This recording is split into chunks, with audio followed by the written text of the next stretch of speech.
கிறிஸ்து மிகவும் அன்பாக அழைக்கப்பட்ட சகோதர சகோதரிகளே, உங்கள் அனைவருக்கும் நம்முடைய கிறிஸ்துவின் நாமத்தினாலே அன்பையும் வாழ்த்துதலையும் தெரிவித்துக் கொள்கிறோம். விசேஷமாக நம்முடைய வாழ்நாட்களில் ஒரு நாளை கூட்டி கொடுத்த தேவனுக்கு, அவர் தந்த சத்தியத்திற்காகவும் அவருக்கு நன்றி ஏறெடுப்போம். இந்த ஆராதனைக்கு துவக்க ஜெபத்தில் வழி நடத்தும்படி அன்பு சகோதரர் லாரன்ஸ் அவர்களை சபையின் சார்பாக அழைக்கிறோம்.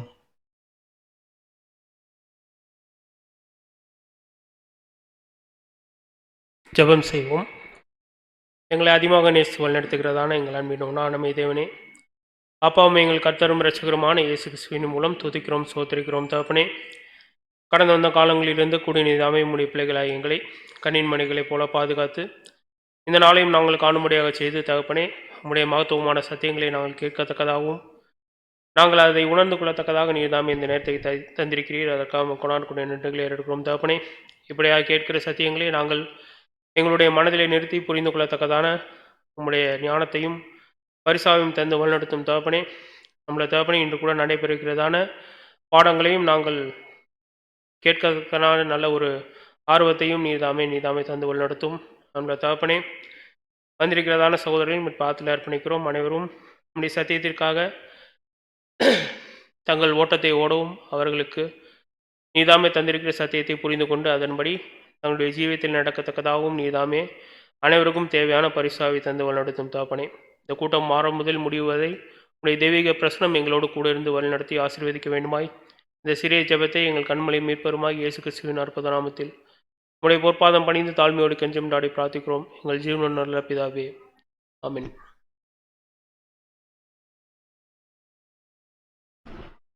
அன்பான சகோதர சகோதரிகளே, நாம் ஏற்கனவே அறிவித்த வண்ணம் இன்று நடக்கக்கூடிய பாடம் 2 பாகமாக நடக்கும். ஃபஸ்ட்டு பார்ட் நடந்ததும் ஒரு சின்ன டீ பிரேக் வச்சுட்டு அடுத்த பார்ட் பார்க்க போகிறோம். ஸோ பாடத்திற்குள்ளார கடந்து செல்லலாம். கிறிஸ்துவின் சபை என்கின்ற தலைப்பின் கீழ் தூது கொடுக்குமாறு அன்பு சகோதரர் டேவிட் பிரேம் அவர்களை சபையின் சார்பாக அழைக்கிறோம்.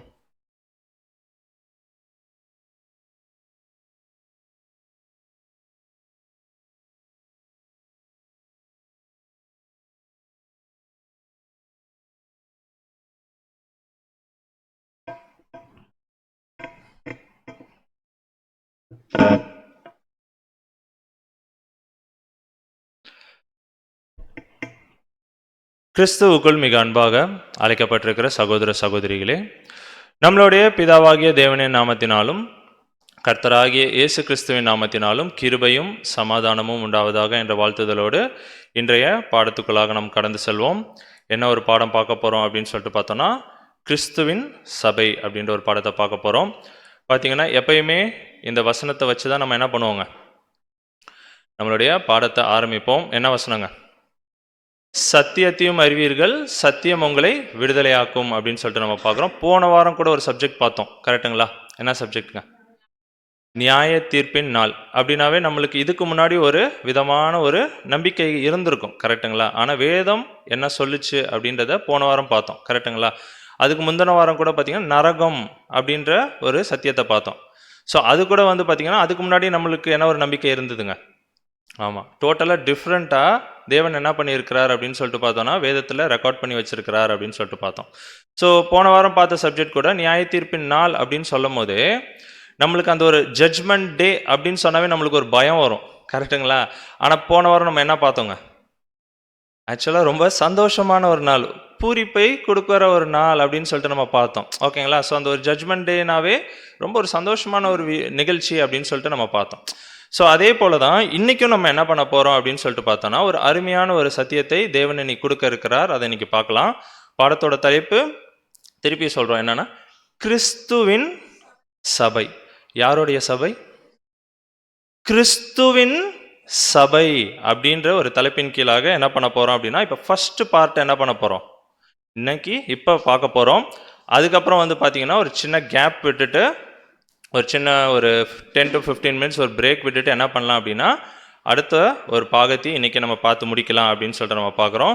ஸோ கிறிஸ்துவின் சபை அப்படின்னா வேதத்தில் கிறிஸ்துவின் சபையை குறித்து என்ன எழுதியிருக்கு, தேவன் என்ன ரெக்கார்ட் பண்ணி வச்சிருக்கிறார் அப்படின்றத தான் என்ன பண்ண போகிறோம் அப்படின்னா இன்றைக்கி நம்ம பார்க்க போகிறோம்.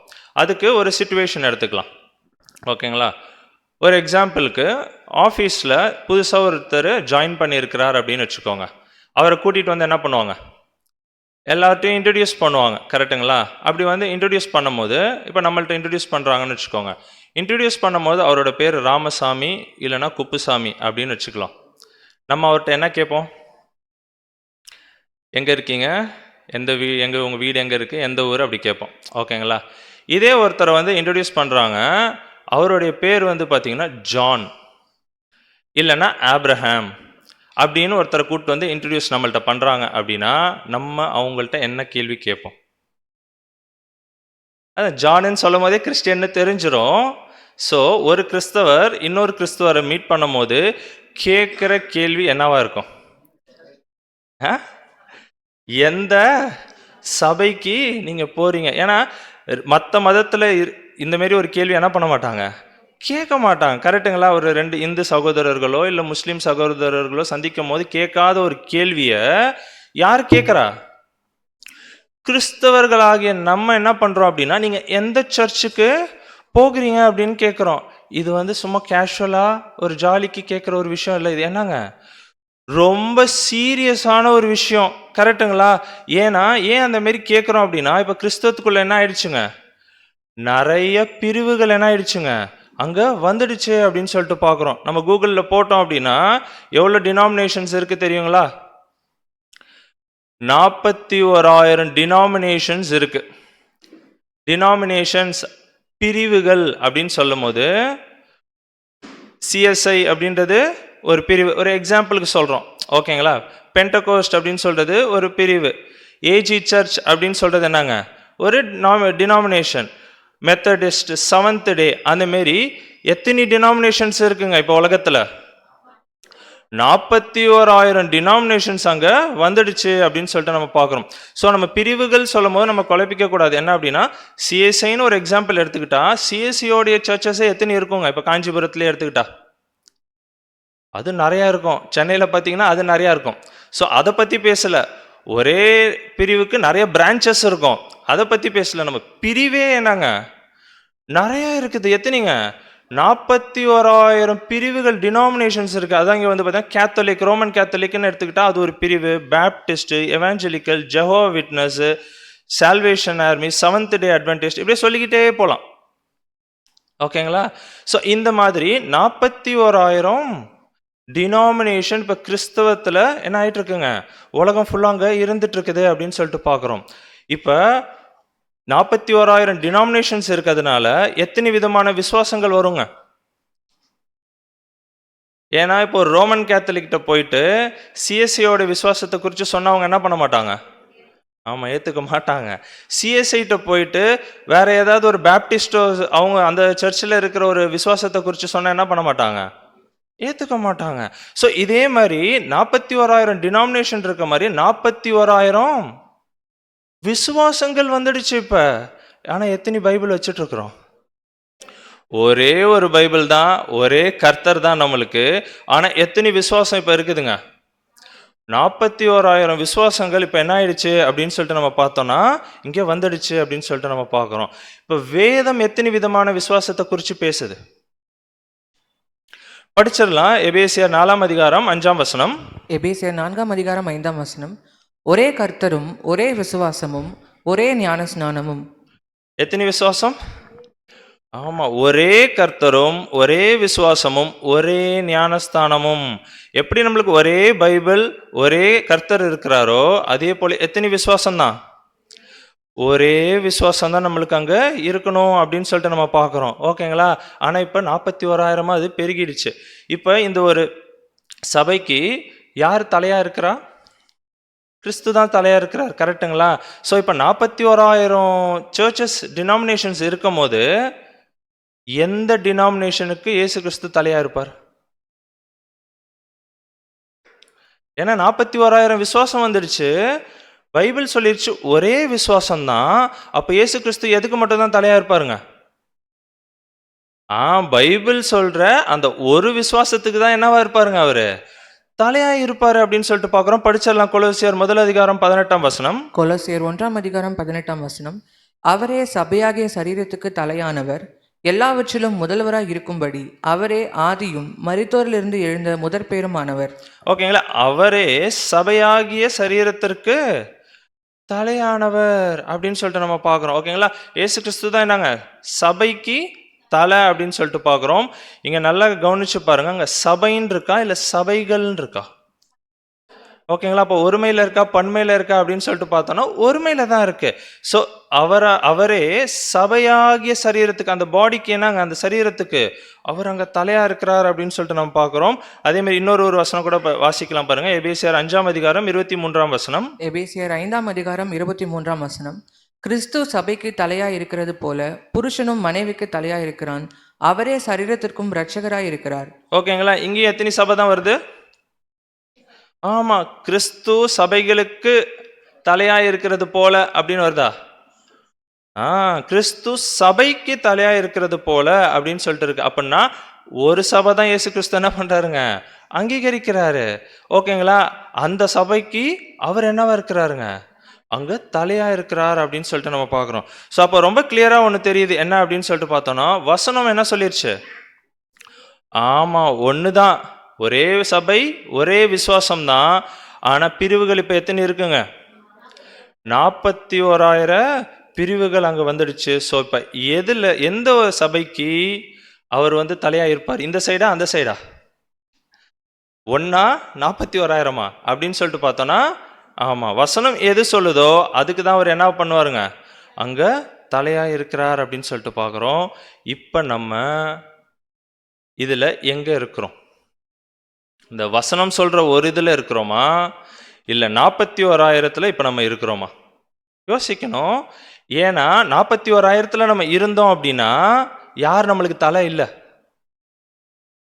புரியுதுங்களா? வசனம் சொல்ற அந்த ஒரு விஷயத்துக்கு, அந்த ஒரு விசுவாசத்துக்கு, ஆமா, அதுக்கு மட்டும்தான் யார் தலைங்க? இயேசு கிறிஸ்து தலை. அதுல நம்ம இல்லை அப்படின்னா, 41,000 நம்ம இருக்கிறோம் அப்படின்னா யார் தலையா இருக்க மாட்டாரு? ஆமா, இயேசு கிறிஸ்து அங்க தலையா அங்க இருக்க மாட்டாரு அப்படின்னு சொல்லிட்டு நம்ம பார்க்கிறோம். ஓகேங்களா? ஸோ அப்ப இந்த ஒரு 41,000 டினாமினேஷன்ஸ் வந்துச்சுல்ல, இதை இயேசு கிறிஸ்து தான் உருவாக்குனாரா? யார் உருவாக்குனதுங்க? மனுஷர்கள் தான் அதை உருவாக்குனாங்க. கரெக்டுங்களா? அதை குறித்து நம்மளுடைய அப்போஸ்தலனாகிய பவுல் எழுதுறாரு பாருங்க, படிக்கலாம். 1 கொரிந்தியர் 3:3 மற்றும் 4. 1 கொரிந்தியர் 3:3 முதல், பொறாமையும் வாக்குவாதமும் பேதங்களும் உங்களுக்குள் இருக்கிறபடியால் நீங்கள் மாம்சத்திற்குரியவர்களாய் இருந்து மனுஷ மார்க்கமாய் நடக்கிறீர்கள் அல்லவா?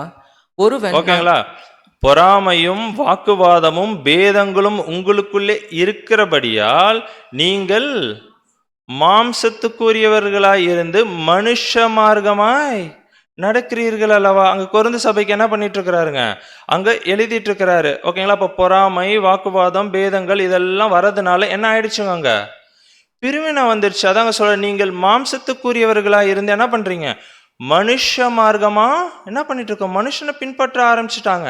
அப்போ ஒண்ணு மனுஷ மார்க்கமா இருக்கு அப்படின்னா இன்னொன்னு என்னவா இருக்குங்க கிறிஸ்து மார்க்கமா அங்க இருக்கும். அப்ப நம்ம ஒண்ணு டிசைட் பண்ணோம், மனுஷ மார்க்கமா நம்ம இருக்க போறோமா கிறிஸ்து மார்க்கத்துல நம்ம அங்க இருக்க போறோமா அப்படின்னு சொல்லிட்டு பார்க்கலாம். படிக்கலாம் தொடர்ந்து 4.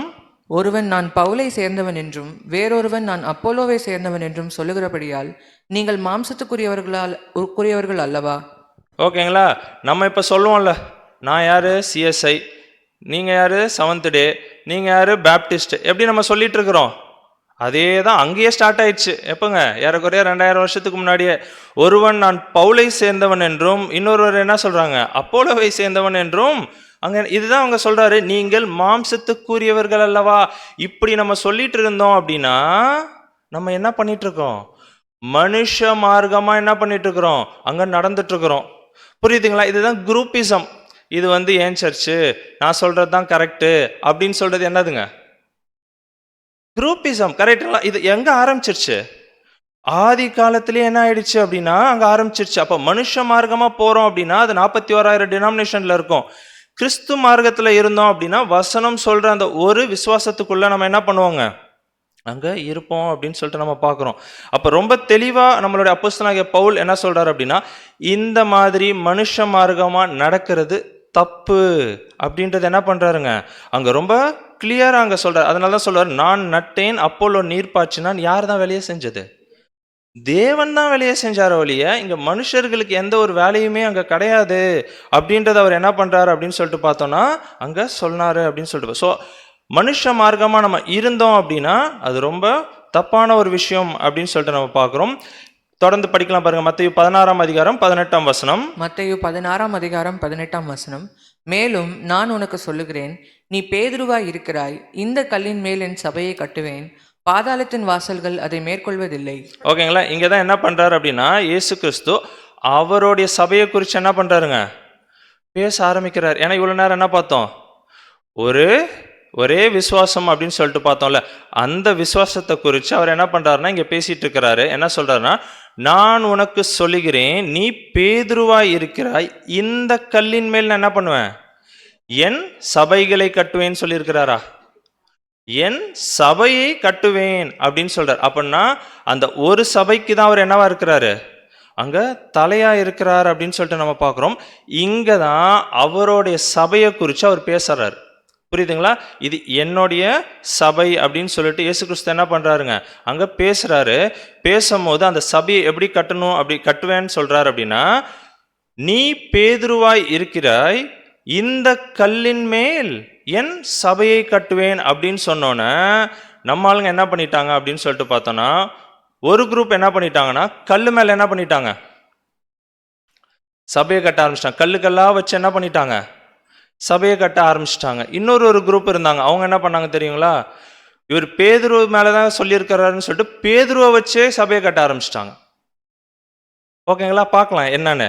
ஸோ ஃபர்ஸ்ட் குரூப் என்ன பண்ணிட்டாங்க அப்படின்னு சொல்லிட்டு பார்த்தோன்னா, கல்லுக்கெல்லாம் வச்சு என்ன பண்ணாங்க, ஏன்னா கல் மேலதான் என்ன பண்ணுவேன்ட்டாரு அவரு, சபையை கட்டுவேன்னு சொன்னோன்னே கல்லை வச்சு என்ன பண்ணிட்டாரு அப்படின்னா சபையை கட்ட ஆரம்பிச்சிட்டாங்க. இன்னொரு குரூப் என்ன பண்ணிட்டாங்க அப்படின்னு சொல்லிட்டு பார்த்தோன்னா, பேதுரு மேலதான் என்ன பண்ண போறாரு, சபையை கட்ட போறாரு அப்படின்னு சொல்லிட்டு பேதுருவை அஸ்திபாரமா வச்சு என்ன பண்ணிட்டாங்க அப்படின்னா சபையை அங்க கட்ட ஆரம்பிச்சாங்க அப்படின்னு சொல்லிட்டு நம்ம பார்க்குறோம். ஸோ இந்த மாதிரி கல்கள் வச்சு, ஏன்னா இந்த மாதிரி கோபுரம்லாம் என்ன பண்ணியிருப்போம், நம்ம நிறைய பார்த்துருப்போம் கரெக்டுங்களா? கொஞ்சம் சவுத் சைட்லாம் போனால் இங்கே தூரத்தில் பார்க்கும் போது என்ன தெரியும், ஆமாம், ஏதாவது ரூட்டு சொல்லணும்னா அழகாக சொல்லிடலாம். அந்த கோபுரத்துலேருந்து 2வது ரைட் எடுத்திங்கன்னா என்ன வந்துடும், புரியுதுங்களா? ஸோ அப்படின்னா கல் மேலே கல் வச்சு என்ன பண்ணிட்டாங்க அப்படின்னு சொல்லிட்டு பார்த்தோன்னா, கல்லை அஸ்திபாரமாக வச்சு என்ன பண்ணிட்டாங்க, அங்கே சபைகளை அங்கே கட்ட ஆரம்பிச்சிட்டாங்க அப்படின்னு சொல்லிட்டு நம்ம பார்க்குறோம். இதில் தான் வந்து பார்த்தீங்கன்னா இந்த மாதிரி சர்ச்சஸில் தான் நம்ம என்ன பண்ணுறோங்க, மெம்பராக இருந்துட்டு இருக்கிறோம். கரெக்டுங்களா? இந்த மாதிரி நிறைய சர்ச்சஸ் இருக்குது கல் வச்சு கட்டினது. கரெக்டுங்களா? இதில் என்ன பண்ணிட்டு இருப்போம், நம்ம போயிட்டு இதில் ஒரு மெம்பராக இருந்துட்டு இருப்போம். இதை விட்டு வெளியே வரணும் அப்படின்னாவே நம்ம என்ன பண்ணுவோம், ஆமாம், அங்கே தான் யார் இருக்கிறா, சபையில் அந்த கல் வச்சு கட்டின கட்டடத்தில் தான் யார் இருக்கிறா. சிரிக்காம பதில் மட்டும் சொல்லுங்க, ஏன்னா அதுக்கு வசனம் நம்ம பார்க்க போகிறோம். ஓகேங்களா? ஏன்னா கல்லை அஸ்திபாரமாக வச்சு ஒரு குரூப் என்ன பண்ணிட்டாங்க நல்ல எனவே கோயில், பெரிய பெரிய கோயில் எல்லாத்தையும் என்ன பண்ணிட்டாங்க, சர்ச்சஸ் எல்லாம் கட்டிட்டாங்க அப்படின்னு சொல்லிட்டு நம்ம பார்க்குறோம். ஸோ அப்படின்னா இந்த மாதிரி கல் வச்சு கட்டின இந்த ஒரு ஆலயத்தில் யார் வாசம் பண்ணுறா, படிச்சிடலாம். அப்போஸ்தலர் 7ஆம் அதிகாரம் 48ஆம் வசனம். அப்போஸ்தலர் 7ஆம் அதிகாரம் 48ஆம் வசனம். ஆகிலும் உன்னதமானவர் கைகளினால் செய்யப்பட்ட ஆலயங்களில் வாசமாயிரார். என்னங்க, ரொம்ப தெளிவாக சொல்லிட்டாரு. என்ன அப்படின்னா, ஆகிலும் உன்னதமானவர் கைகளினால் செய்யப்பட்ட ஆலயங்களில் என்னமா வாசமா இரார் அப்படின்னு என்ன பண்ணிட்டாருங்க, அங்க கிளியரா அங்க சொல்லிட்டார் அப்படின்னு சொல்லிட்டு நம்ம பார்க்குறோம். ஆனா நம்ம என்ன நம்பிட்டு இருக்கிறோம், அந்த கற்கள் வச்சு கட்டின அந்த ஒரு ஆலயத்துல தான் யார் இருக்கிறா, இயேசு கிறிஸ்து இருக்கிறாரு. அதனால அங்கதான் போகணும் அப்படின்னு சொல்லிட்டு அதுல ஒரு மெம்பர் ஆகிறதுக்கு என்ன பண்ணுவோம், ரொம்ப பாடுபட்டுட்டு கஷ்டப்பட்டுட்டு இருப்போம். கரெக்டுங்களா? ஸோ இன்னொரு வசனம் கூட இருக்கு, படிக்கலாம் பாருங்க. அப்போஸ்தலர் 17ஆம் அதிகாரம் 24ஆம் வசனம். அப்போஸ்தலர் 17ஆம் அதிகாரம் 24ஆம் வசனம். உலகத்தையும் அதிலுள்ள யாவற்றையும் உண்டாக்கின தேவனானவர் வானத்திற்கும் பூமிக்கும் ஆண்டவராய் இருக்கிறபடியால் கைகளினால் கட்டப்பட்ட கோவில்களில் அவர் வாசம் பண்ணுகிறதில்லை. ஓகேங்களா? ரொம்ப தெளிவா இருக்கு. வானத்திற்கும் பூமிக்கும் ஆண்டவராய் இருக்கிறபடியால் கைகளினால் கட்டப்பட்ட கோவில்களில் அவர் வாசம் பண்ணுகிறதில்லை அப்படின்னு சொல்லிட்டு என்ன பண்ணிட்டார். அது எவ்வளோ பெரிய கோயிலா இருந்தாலும் சரி, அதுல யாரு இல்லை, ஆமா, உன்னதமானவர் பரிசுத்தர் என்ன இல்லைங்க, அங்க வாசம் பண்றது இல்லை அப்படின்னு சொல்லிட்டு நம்ம பார்க்குறோம். ஆனா நம்ம என்ன பண்ணுவோம்னா அதுல தான் மெம்பர் ஆகணும். எது பெருசா இருக்கும் அங்கதான் நம்ம ரொம்ப ஆசைப்படுவோம். கரெக்ட்டுங்களா? ஒரு எக்ஸாம்பிளுக்கு இந்த ஒரு ஊர்ல இருந்து டிரான்ஸ்ஃபர் ஆகி இன்னொரு ஒரு ஊருக்கு போயிட்டோம்னா ஃபர்ஸ்ட் என்ன பண்ணுவோம்? ஆமா, நம்ம டினாமினேஷன் எங்க இருக்குது அதை தேடி அதுல ஒரு மெம்பர் ஆகி ஒரு கார்டை போட்டு மாசம் மாசம் என்ன பண்ணிடுவோம்? ஆமா, சந்தா கட்டிட்டோம்னா அப்பாடா நம்ம வேலை முடிஞ்சிச்சு, நம்ம பாட்டு என்ன பண்ணிக்கலாம், மற்ற வேலையை பார்த்துக்கலாம். புரியுதுங்களா? அப்படின்னா அதுல என்ன இல்லை அப்படின்னு சொல்லிட்டு பார்த்தோம்னா, ஆமா அவர் வாசம் பண்ணலை அப்படின்னு சொல்லிட்டு நம்ம பார்க்குறோம். ஸோ அப்படின்னா இந்த மாரி கற்களை வச்சு கட்டுறதுல ஒரு குரூப் என்ன பண்ணிட்டு இருந்தாங்க அப்படின்னு சொல்லிட்டு நம்ம பார்க்குறோம். இன்னொரு குரூப்பு அவங்க என்ன பண்ணாங்க, பேதுருவே அஸ்திபாரமா போட்டாங்க. அவங்களாவது கல்லை தான் அஸ்திபாரமா போட்டாங்க. இவங்க என்ன பண்ணிட்டாங்க, பேதுருவே அஸ்திபாரமா போட்டு என்ன பண்ணிட்டாங்க அப்படின்னு சொல்லிட்டு பார்த்தோம்னா ஒரு பெரிய சிட்டியே அங்கே கட்டி வச்சிருக்கிறாங்க. என்னதுங்க? ஆமா, church of Rome, Vatican city அப்படின்னு சொல்லிட்டு நம்ம பார்க்குறோம். ஓகேங்களா? ஸோ இந்த இடத்துல என்ன பண்ணிட்டாங்கன்னா பேதுருவோடைய கல்லறை இருக்குல்ல, பேதுரு இறந்ததுக்கு அப்புறம் அவங்க கல்லறை இருக்கும், அந்த கல்லறைக்கு மேலே என்ன பண்ணிட்டாங்க, ஆமா ரொம்ப பிரம்மாண்டமான ஒரு சர்ச் என்ன பண்ணிட்டாங்க கட்டிட்டு, அது ஒரு சின்ன கண்ட்ரி மாதிரியே இருக்கும். வேட்டிகன் சிட்டின்னு வாங்க, ஆனால் ஒரு சின்ன கண்ட்ரி மாதிரியே அதுக்குன்னு தனி ரூல்ஸு எல்லாமே தனித்தனியாக இருக்கும்.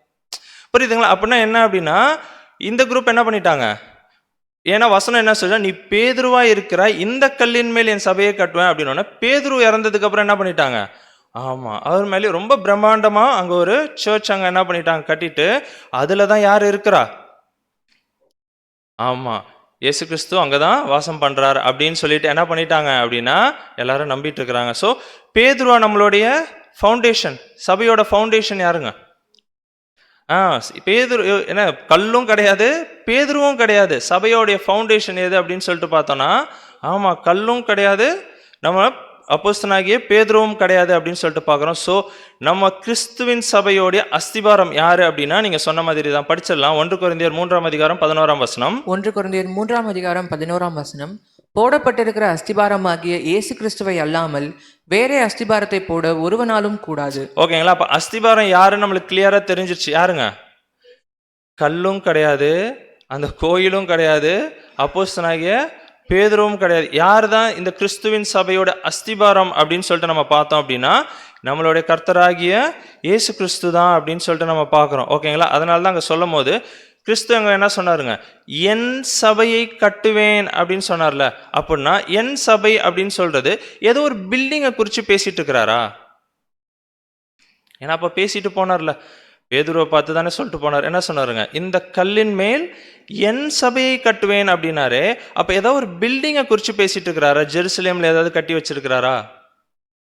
புரியுதுங்களா? அப்படின்னா ஒரு பில்டிங்கை குறித்து என்ன பண்ணலங்க, அவர் அங்க பேசவே இல்லை அப்படின்னு சொல்லிட்டு நம்ம பார்க்குறோம். ஆனா நம்ம என்ன நினைச்சிட்டு இருக்கிறோம்னா சர்ச்ல தான், அந்த ஒரு ஆலயத்துல, அந்த ஒரு கட்டின இடத்துல தான், அந்த பில்டிங்ல தான் யார் இருக்கா, ஆமா இருக்கிறாருன்னு சொல்லிட்டு அதுல மெம்பர் ஆகிறதுக்கு ரொம்ப கஷ்டப்பட்டுட்டு இருப்போம். ஆனா அதை குறிச்சு இயேசு கிறிஸ்து என்ன பண்ணவே இல்லைங்க, இங்க டோட்டலா பேசவே இல்லை அப்படின்னு சொல்லிட்டு பார்க்குறோம். எதை குறிச்சு பேசினார்னா திருப்பி அதை வாசிச்சிடலாம், அந்த ஒரு சம்பவத்தை பார்க்கலாம் பாருங்க. மத்தேயு 16ஆம் அதிகாரம் 18ஆம் வசனம். மத்தேயு 16ஆம் அதிகாரம் 18ஆம் வசனம். மேலும் நான் உனக்கு சொல்லுகிறேன், நீ பேதுருவாய் இருக்கிறாய், இந்த கல்லின் மேல் என் சபையை கட்டுவேன், பாதாளத்தின் வாசல்கள் அதை மேற்கொள்வதில்லை.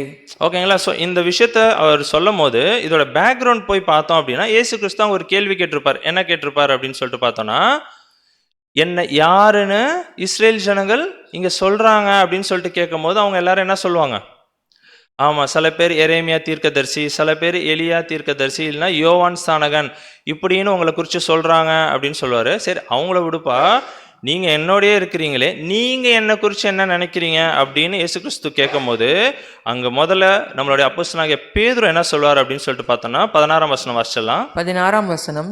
சீமோன் பேதுரு பிரதியுத்தரமாக, நீர் ஜீவனுள்ள தேவனுடைய குமாரனாகிய கிறிஸ்து என்றான். ஓகேங்களா? பேதுரு என்ன சொன்னாருங்க, நீர் ஜீவனுள்ள தேவனுடைய குமாரனாகிய கிறிஸ்து அப்படின்ற ஒரு விஷயத்த அங்க என்ன பண்றாருங்க, அங்க சொல்றாரு. அது ஒரு விசுவாசம். கரெக்டுங்களா? அந்த ஒரு விசுவாசத்தை அங்க என்ன பண்றாருங்க, இயேசு கிறிஸ்துக்கு முன்பாக அங்க அவர் சொல்றாரு அப்படின்னு சொல்லிட்டு நம்ம பார்க்கிறோம். அதை சொன்னதுக்கு அப்புறம் இயேசு கிறிஸ்து என்ன சொல்றாருன்னா 17ஆம் வசனம். 17ஆம் வசனம். இயேசு அவனை நோக்கி, யோனாவின் குமாரனாகிய சீமோனே, நீ பாக்கியவான், மாம்சமும் இரத்தமும் இதை உனக்கு வெளிப்படுத்தவில்லை, பரலோகத்தில் இருக்கிற என் பிதா இதை உனக்கு வெளிப்படுத்தினார். ஓகேங்களா, ரொம்ப கிளியரா சொல்லிட்டார். என்னன்னா, நீ பாக்கியவான், மாம்சமும் ரத்தமும் என்ன பண்ணல, இதை உனக்கு வெளிப்படுத்தவில்லை, பரலோகத்துல இருக்க என் பிதா தான் என்ன பண்ணியிருக்கிறாரு, இதை உனக்கு வெளிப்படுத்தி இருக்கிறார். எந்த ஒரு விஷயத்த அவர் பேதுரு சொன்னது, நீர் ஜீவனுள்ள தேவனுடைய குமாரனாகிய கிறிஸ்து அப்படின்ற ஒரு விஷயத்த அவர் சொன்னதுனால என்ன பண்றார் அப்படின்னா அங்க சொல்றார். ஸோ அதனாலதான் இந்த இடத்துல என்ன சொல்லுவார்னா, நீ பேதுருவா இருக்கிறாய், இந்த கல்லின் மேல் என் சபையை கட்டுவேன் அப்படின்னா எதை குறித்து பேசிட்டு இருக்கிறாருங்க? ஏன்னா அதுக்கு முன்னாடி அவர் என்ன ஒரு விசுவாசத்தை சொன்னாரோ அந்த விசுவாசத்தை குறித்து என்ன பண்ணிட்டு இருக்கிறாரு அங்க சொல்லிட்டு இருக்கிறார். யாரு கல்லு போல ரொம்ப உறுதியா இந்த ஒரு விசுவாசத்துல நிலைச்சு நிக்கிறாங்களோ அது மேல நான் என்ன பண்ணுவேன், என்னுடைய சபையை நான் கட்டுவேன். அப்ப அந்த என்ன விசுவாசங்க, நீர் ஜீவனுள்ள தேவனுடைய குமாரனாகிய கிறிஸ்து அப்படின்ற ஒரு விஷயத்த அங்க என்ன பண்றாரு அப்படின்னா அங்க ரொம்ப ஸ்ட்ராங்கா அங்க சொல்றாரு அப்படின்னு சொல்லிட்டு பார்க்கிறோம். அதே போல சபையை கட்டுவேன் அவர் இயேசு கிறிஸ்து சொல்லும் போது எங்க கட்டலங்க, கண்டிப்பா பூமியில எங்கேயுமே கட்டல, கரெக்டுங்களா? அவர் கட்டின எங்க தான் கட்டுவாரு? ஆமா, அவர் எங்க இருக்கிறாரோ அங்கதான் கட்ட போறாரு, கரெக்டுங்களா? சோ அந்த ஒரு சபையை அவர் எங்க கட்டினார் அப்படின்னு சொல்லிட்டு நம்ம பார்த்தோம் அப்படின்னா படிச்சிடலாம் பாருங்க. மத்தேயு 16ஆம் அதிகாரம்,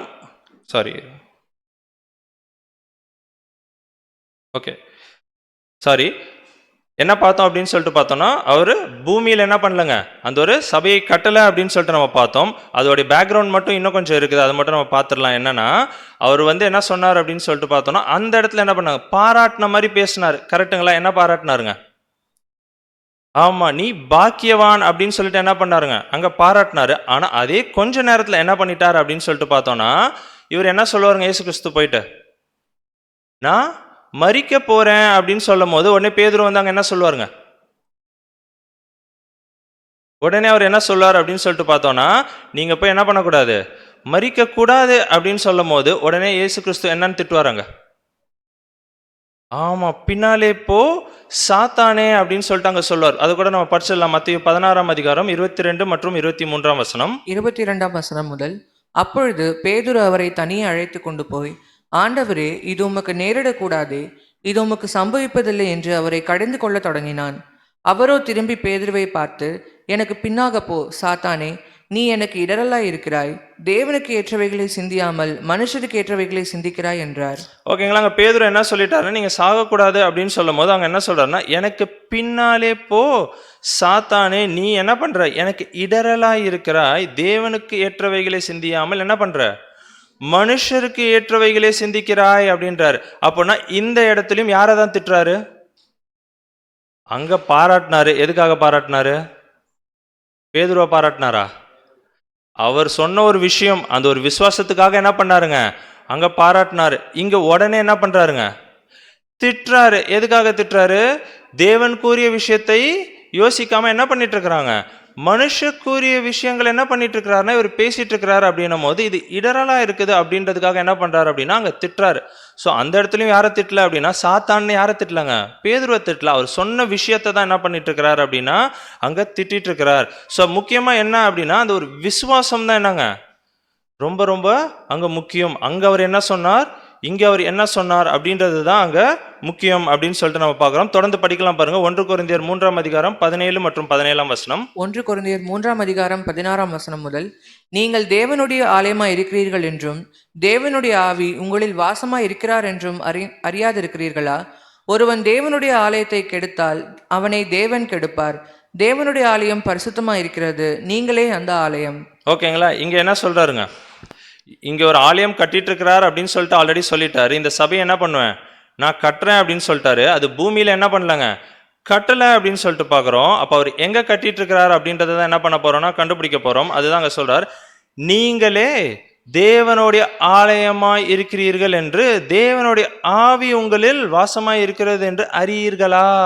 யாரை குறிச்சு பேசிட்டு இருக்கிறாருங்க, நம்மளை குறிச்சு தான் பேசிட்டு இருக்கிறாரு. அங்க ஒரு பில்டிங்கை குறிச்சு என்ன பண்ணலங்க, ஆமா ஒரு சபையை கட்டுவேன் அப்படின்னு சொல்லும் போது ஒரு பில்டிங்கை குறித்து அங்கே பேசிட்டு இல்லை, நீங்களே என்னங்க தேவனுடைய ஆலயமா இருக்கிறீர்கள்.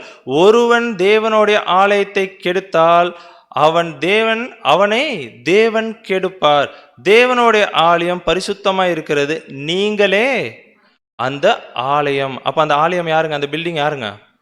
நம்ம தான் அந்த ஒரு ஆலயம் அப்படின்னு சொல்லிட்டு பார்க்குறோம். அப்ப நம்மள்ட்ட என்ன அந்த ஒரு விசுவாசம் இருக்கணும் அப்படின்னு சொல்லிட்டு பார்த்தோம்னா, அந்த ஒரே விசுவாசம் என்ன அப்படின்னா, நீர் ஜீவனுள்ள தேவனுடைய குமாரனாகிய கிறிஸ்து அப்படின்ற அந்த ஒரு விசுவாசம் அங்க இருக்கணும் நம்மள்ட்ட அப்படின்னு சொல்லிட்டு நம்ம பார்க்குறோம். அதே மாதிரி அவர் என்ன பண்ணல அப்படின்னு சொல்லிட்டு பார்த்தோம்னா, பூமியில என்ன பண்ணலங்க, அந்த எந்த ஒரு பில்டிங்கோ எந்த ஒரு சபையும் அவர் என்ன பண்ணலங்க, இயேசு கிறிஸ்து அங்க கட்டலை அப்படின்னு சொல்லிட்டு நம்ம பார்க்குறோம். நம்மளை குறித்து தான் அங்கே என்ன பண்ணிட்டு இருக்கிறாருங்க, சபையை கட்டுவேன்னு சொல்லும் போது நம்மளை குறித்து தான் அங்கே என்ன பண்ணிட்டு இருக்கிறாருன்னா அங்கே பேசிட்டு இருக்கிறாரு அப்படின்னு சொல்லிட்டு பார்க்குறோம். ஸோ அப்போ அங்கே சபையை எங்கே கட்டுறாரு, ப்ளஸ் அந்த சபைக்கு என்ன பேர் வச்சிருக்கிறார் அப்படின்றது நம்ம வாசிச்சிடலாம். எபிரேயர் 12ஆம் அதிகாரம் 23ஆம் வசனம். எபிரேயர் 12ஆம் அதிகாரம் 23ஆம் வசனம். பரலோகத்தில் பேரெழுதியிருக்கிற முதற் பேரானவர்களின் சர்வ சங்கமாகிய சபையின் இடத்திற்கும் யாவருக்கும் நியாயாதிபதியாகிய தேவனிடத்திற்கும் பூரணராக்கப்பட்ட நீதிமான்களுடைய ஆவிகளின் இடத்திற்கும். ஓகேங்களா, சபையை இப்போ எங்கே கட்டிட்டு இருக்கிறாருங்க?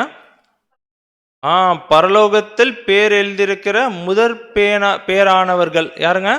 முதற் பேரானவர்கள், ஃபர்ஸ்ட் பார்ன்ஸ், ஓகேங்களா, ஃபர்ஸ்ட் ஃப்ரூட்ஸ், ஓகேங்களா அப்படின்றாரு. அது எங்கே கட்டிட்டு இருக்கிறாராம்? பரலோகத்தில் கட்டிட்டு இருக்கிறாரு. அதுக்கு ஒரு பேர் வச்சிருக்கிறாரு, என்னன்னா சர்வ சங்கமாகிய சபையினிடத்திற்கும். அப்ப பரலோகத்தில் என்ன பண்ணிட்டு இருக்கிறாருங்க? ஆமா, நம்மளை தான் என்ன பண்ணிட்டு இருக்கிறாருங்க, ஆலயம்னு சொல்லிட்டு இருக்கிறாரு. நம்மளுக்காக தாங்க என்ன பண்ணிட்டு இருக்கிறாரு அப்படின்னு சொல்லிட்டு பார்த்தோம்னா, சர்வ சங்கமாகிய ஒரு சபையை என்ன பண்ணிட்டு இருக்கிறாருன்னா அங்கே கட்டிட்டு இருக்கிறார். அது யாரா தான் இருக்க முடியும் அப்படின்னா, முதற் பேரானவர்கள், ஃபர்ஸ்ட் ஃப்ரூட்ஸ் அப்படின்னு சொல்லிட்டு நம்ம பார்க்குறோம். அப்படின்னா நம்ம இங்கே வந்து நம்ம அனுதினம் என்ன பண்ணிட்டு இருக்கோங்க, கிறிஸ்தவர்களாக இருக்கிறோம், ஒரு ஓட்டம் ஓடிக்கிட்டே இருக்கிறோம். அப்போ எந்த சபையில் நம்ம மெம்பர் ஆகணும்னு ஆசைப்படணும்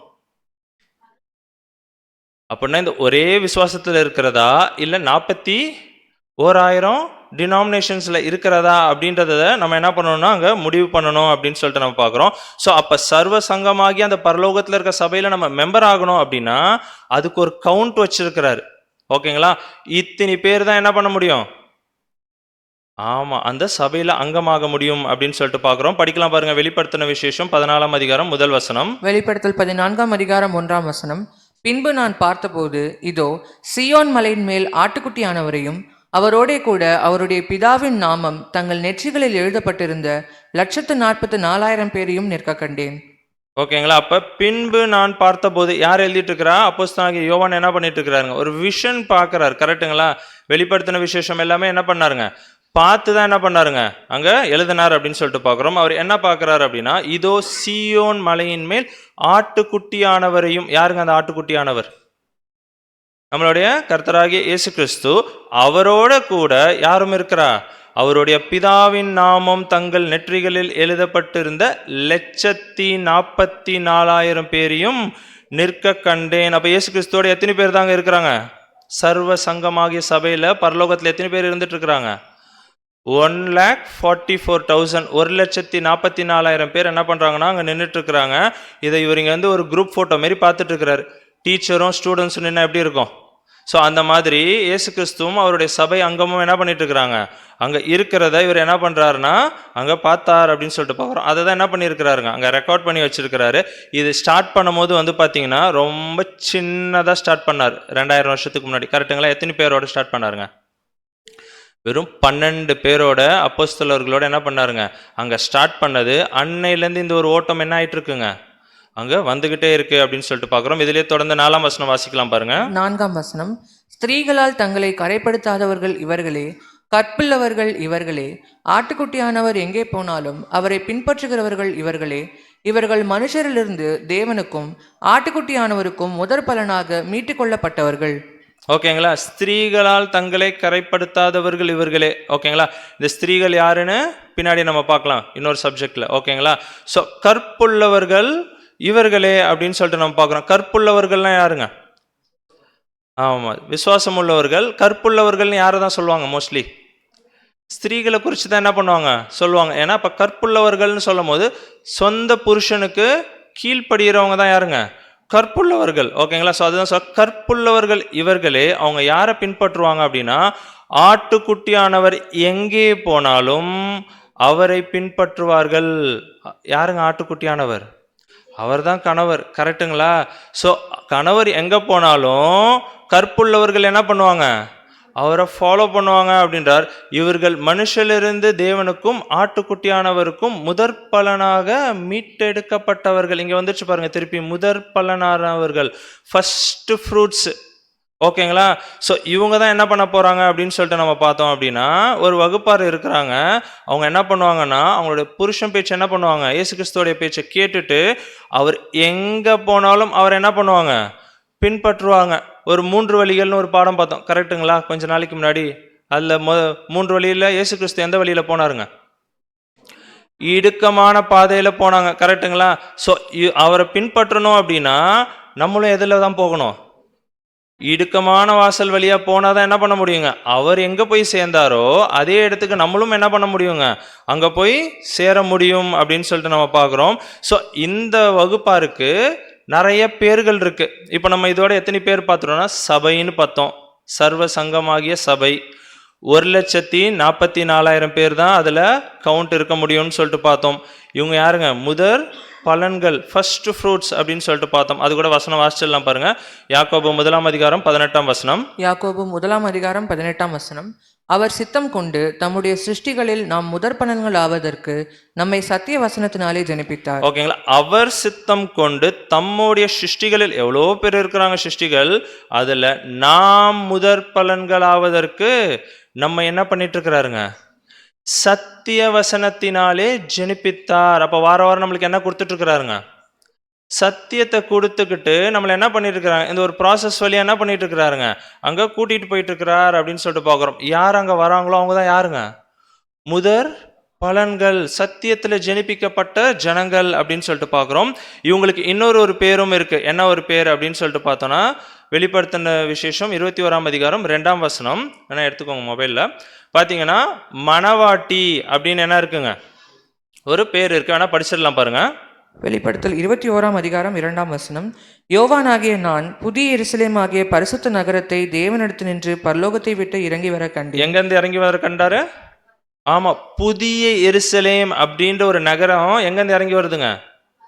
பரலோகத்திலிருந்து இறங்கி வர கண்டேன். படிக்கலாம்.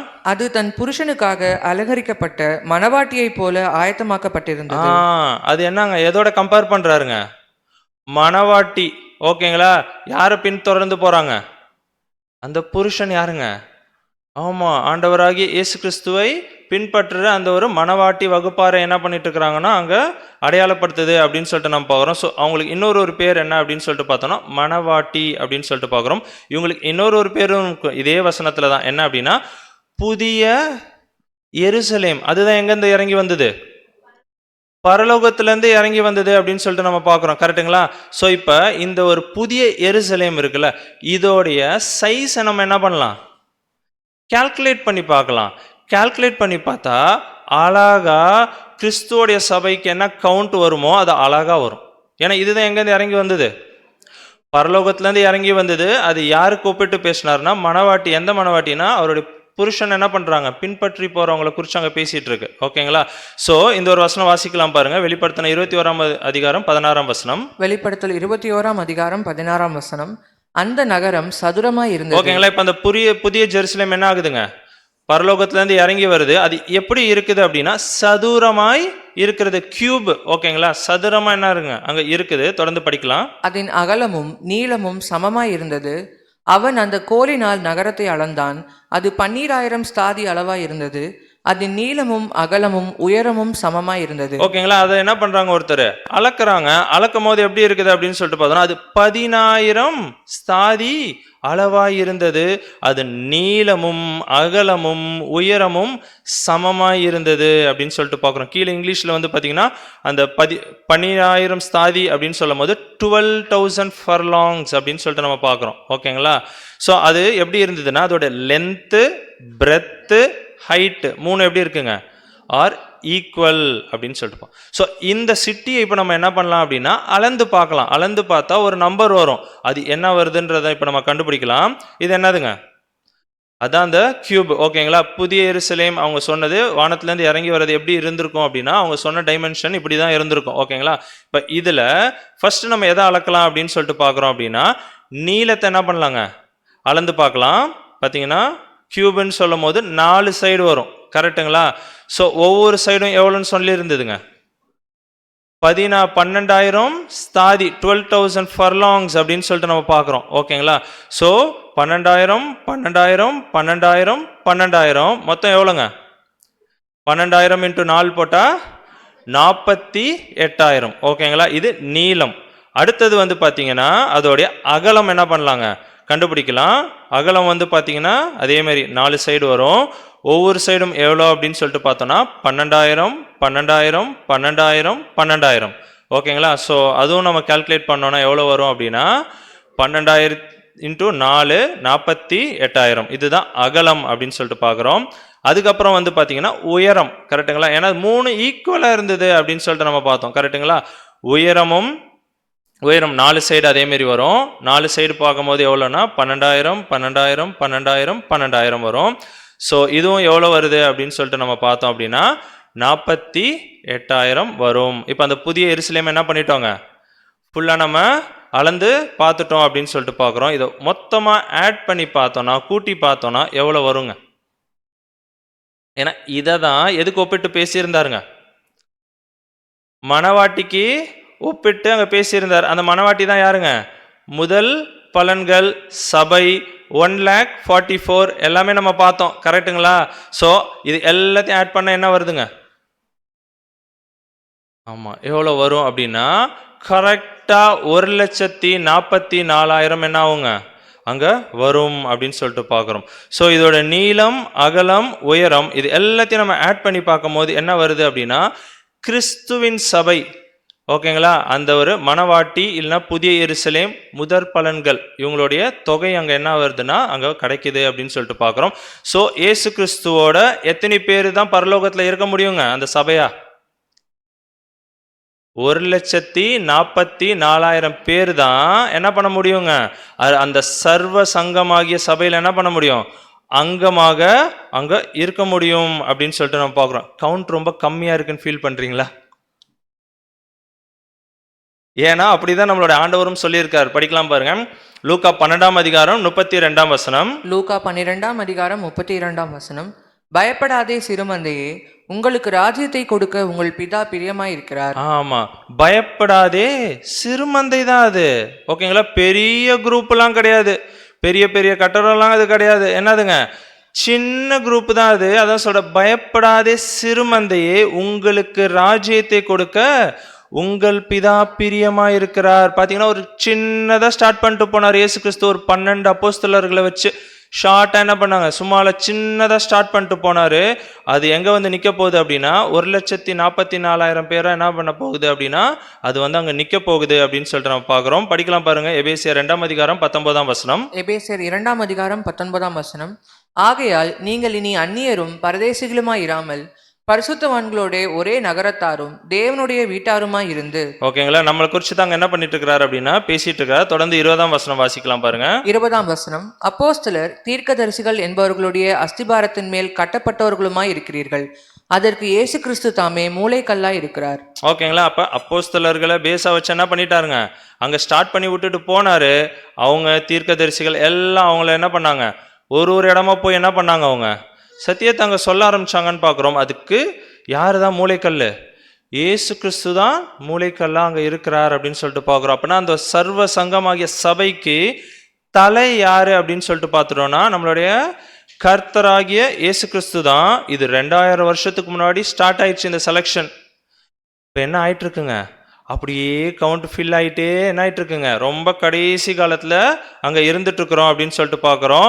ஸோ ஆக்சுவலாக இந்த ஒரு விஷயம் ஒரு சீக்ரெட்ன்றார், ஒரு ரகசியம் அப்படின்னு சொல்கிறார். என்ன விஷயம் சீக்ரெட் அப்படின்னா, இது வரைக்கும் பார்த்தது எல்லாமே சபைனா ஒன்று தான். என்னங்க, பைபிளில் சொன்னது ஒரு சபை தான், ஒரே விசுவாசம் தான், அதுக்கு ஒரே தலை தான், அது நம்மளோட ஆண்டவராக இயேசு கிறிஸ்து தான். உலகத்தில் இருக்க எந்த சபைகளை குறித்து எந்த டினாமினேஷனை குறித்தும் என்ன பண்ணலங்க இயேசு கிறிஸ்து அங்கே பேசலை அப்படின்னு சொல்லிட்டு பார்க்குறோம். அவர் என் சபை அப்படின்னு சொன்னது பரலோகத்துல சர்வ சங்கமாகிய சபையில அவர் கட்டிட்டு இருக்கிற அந்த ஒரு சபையை குறித்து தான் அங்க பேசிட்டு இருக்கிறார். அதோடைய கவுண்ட் எவ்வளோ அப்படின்னா 1,44,000 பேர் அப்படின்றதையும் அங்க பார்த்துட்டோம். இதுதான் அவர் என்ன சொல்றாருன்னா, படிச்சிடலாம். எபேசியர் 5ஆம் அதிகாரம் 32ஆம் வசனம். எபேசியர் 5ஆம் அதிகாரம் 32ஆம் வசனம். இந்த ரகசியம் பெரியது, நான் கிறிஸ்துவை பற்றியும் சபையை பற்றியும் சொல்லுகிறேன். ஓகேங்களா? அப்போ அழகா சொல்லிட்டாரு. இது என்னது அப்படின்னா ஒரு மிகப்பெரிய ரகசியம். கரெக்டுங்களா? ரகசியத்தை யாருக்கு தான் சொல்லுவோம் நம்ம? கரெக்டா சொன்னார். ரொம்ப க்ளோஸா நெருங்கினவங்கள்ட்ட தான் என்ன பண்ணுவோம், சொல்லுவோம். அப்ப இயேசு கிறிஸ்து இதை நம்மளுக்கு சொல்றாரு அப்படின்னா எப்படி பாக்குறாருங்க நம்மள? ஏன்னா இதே காஞ்சிபுரத்துல எத்தனையோ கிறிஸ்தவர்கள் இருக்கிறாங்க. ஆனா என்ன பண்றாருங்க, நம்மளை தனியா கூப்பிட்டு வச்சு என்ன பண்ணிட்டு இருக்கிறாருன்னா இந்த ஒரு ரகசியத்தை நம்மளுக்கு என்ன பண்ணிட்டு இருக்கிறாரு அப்படின்னா அங்க சொல்லிட்டு இருக்கிறாரு. சொல்லணும்னா இது கிறிஸ்துவை பற்றியும் சபையை பற்றியும் என்ன பண்ணிட்டு இருக்கிறேன், அங்க சொல்லிட்டு இருக்கிறேன் அப்படின்னு சொல்லிட்டு அங்க சொல்ற. ஸோ ரொம்ப கிளியரா இந்த ஒரு போட்டோல பார்த்தோம் அப்படின்னா கிறிஸ்துவின் சபை இப்படிதான் இருக்கும். தலை யாருங்க? கிறிஸ்து. சரீரம் எவ்வளோங்க? ஆமா, 1,44,000 பேர். சபை அங்கம், மணவாட்டி, முதற் பலன்கள், புதிய ஜெருசலேம், சிறுமந்தை, எப்படி வேணா நம்ம சொல்லலாம்.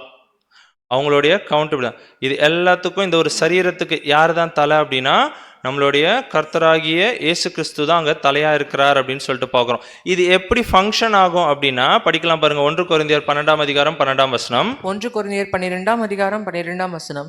எப்படி எனில் சரீரம் ஒன்று, அதற்கு அவயவங்கள் அநேகம், ஒரே சரீரத்தின் அவயவங்கள் எல்லாம் அநேகமாய் இருந்தும் சரீரம் ஒன்றாகவே இருக்கிறது, அந்த பிரகாரமாக கிறிஸ்துவும் இருக்கிறார். ஓகேங்களா? எப்படி எனில் சரீரம் ஒன்று, அதற்கு அவயங்கள் என்னங்க அநேகம். இப்ப நம்மளுடைய பாடி அப்படியே எடுத்துக்கோங்க. ஓகேங்களா? சரீரம் ஒன்று தான், நம்மளுக்கு என்னங்க அவயங்கள் அதிகம் நிறைய இருக்கு. கரெக்டுங்களா? கை, கால், அந்த மாதிரி நிறைய அவயங்கள் இருக்கு. ஒரே சரீரத்தின் அவயங்கள் எல்லாம் அநேகமாய் இருந்தும் சரீரம் ஒன்றாயிருக்கிறது, அந்த பிரகாரமாக கிறிஸ்துவும் இருக்கிறார். கிறிஸ்துவ அப்ப எப்படி இருக்கிறாராம்? இப்படிதான் இருக்கிறார் அப்படின்ற தொடர்ந்து 27ஆம் வசனம் வாசிக்கலாம் பாருங்க. 27ஆம் வசனம்.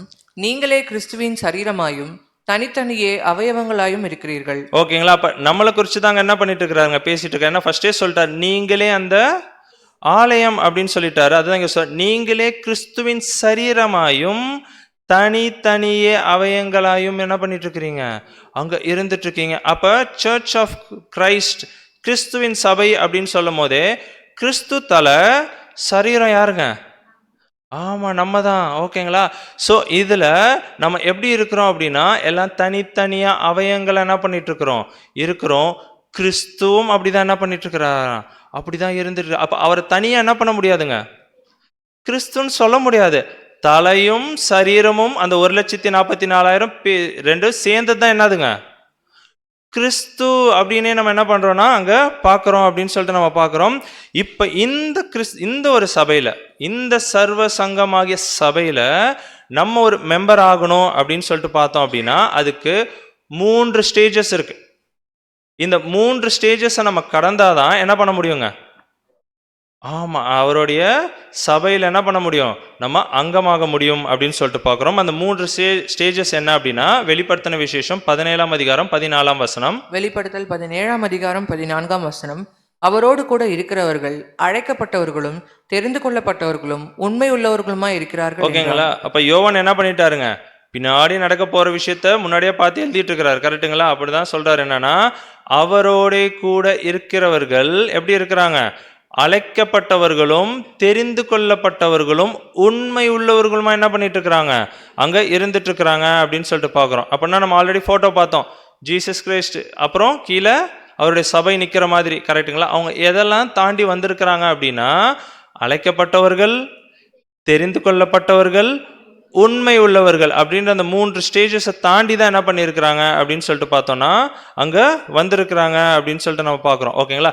ஸோ இந்த சர்ச்சில் தான், இந்த சபையில தான் நம்ம என்ன ஆகணுங்க, ஆமா மெம்பர் ஆகணும்ன்ட்டு நம்ம என்ன பண்ணணுங்க, அங்க ஆசைப்படணும். ஸோ உண்மை உள்ளவர்கள் அந்த ஒரு நிலைமைக்கு வந்துட்டோம் அப்படின்னா எங்க போயிடலாம். ஓகேங்களா? ஃபர்ஸ்ட் அழைக்கப்பட்டவர்கள், அடுத்து தெரிந்து கொள்ளப்பட்டவர்கள், கடைசி என்னங்க உண்மை உள்ளவர்கள். அந்த ஸ்டேஜை நம்ம அட்டைன் பண்ணிட்டோம், வந்துட்டோம் அப்படின்னா யாரோட போய் இருந்துடலாம், ஆமா, அந்த சர்வ சங்கமாகிய சபையில நம்ம என்ன பண்ணிடலாம் அப்படின்னா ஒரு அங்கமாக அங்க ஆயிடலாம் அப்படின்னு சொல்லிட்டு நம்ம பார்க்கிறோம். ஸோ இதை குறித்து நம்மளுடைய அப்போஸ்தலனாகிய மத்தேயு எழுதுறாரு, படிக்கலாம் பாருங்க. மத்தேயு 22ஆம் அதிகாரம் 14ஆம் வசனம். மத்தேயு 22ஆம் அதிகாரம் 14ஆம் வசனம். அந்தபடியே அழைக்கப்பட்டவர்கள் அநேகர், தெரிந்து கொள்ளப்பட்டவர்களோ சிலர் என்றார். ஓகேங்களா? அப்ப என்ன சொல்றார்? அந்தபடியே அழைக்கப்பட்டவர்கள் எவ்வளோங்க? அநேகர். ஃபர்ஸ்ட் ஸ்டேஜ்ல எவ்வளோ இருக்கிறாங்க? அநேகர், நிறைய பேர் அங்க இருக்கிறாங்க. தெரிந்து கொள்ளப்பட்டவர்கள் செகண்ட் ஸ்டேஜ் வரும்போது எவ்வளோ ஆயிடுறாங்க? சிலர் ஆயிடுறாங்க அப்படின்னு சொல்லிட்டு பார்க்குறோம். ஏங்க சிலர் ஆயிடுறாங்க? ஆமா, ஏன்னா நிறைய பேர் அந்த ஃபர்ஸ்ட் ஸ்டேஜ்லயே நின்றுடுறாங்க.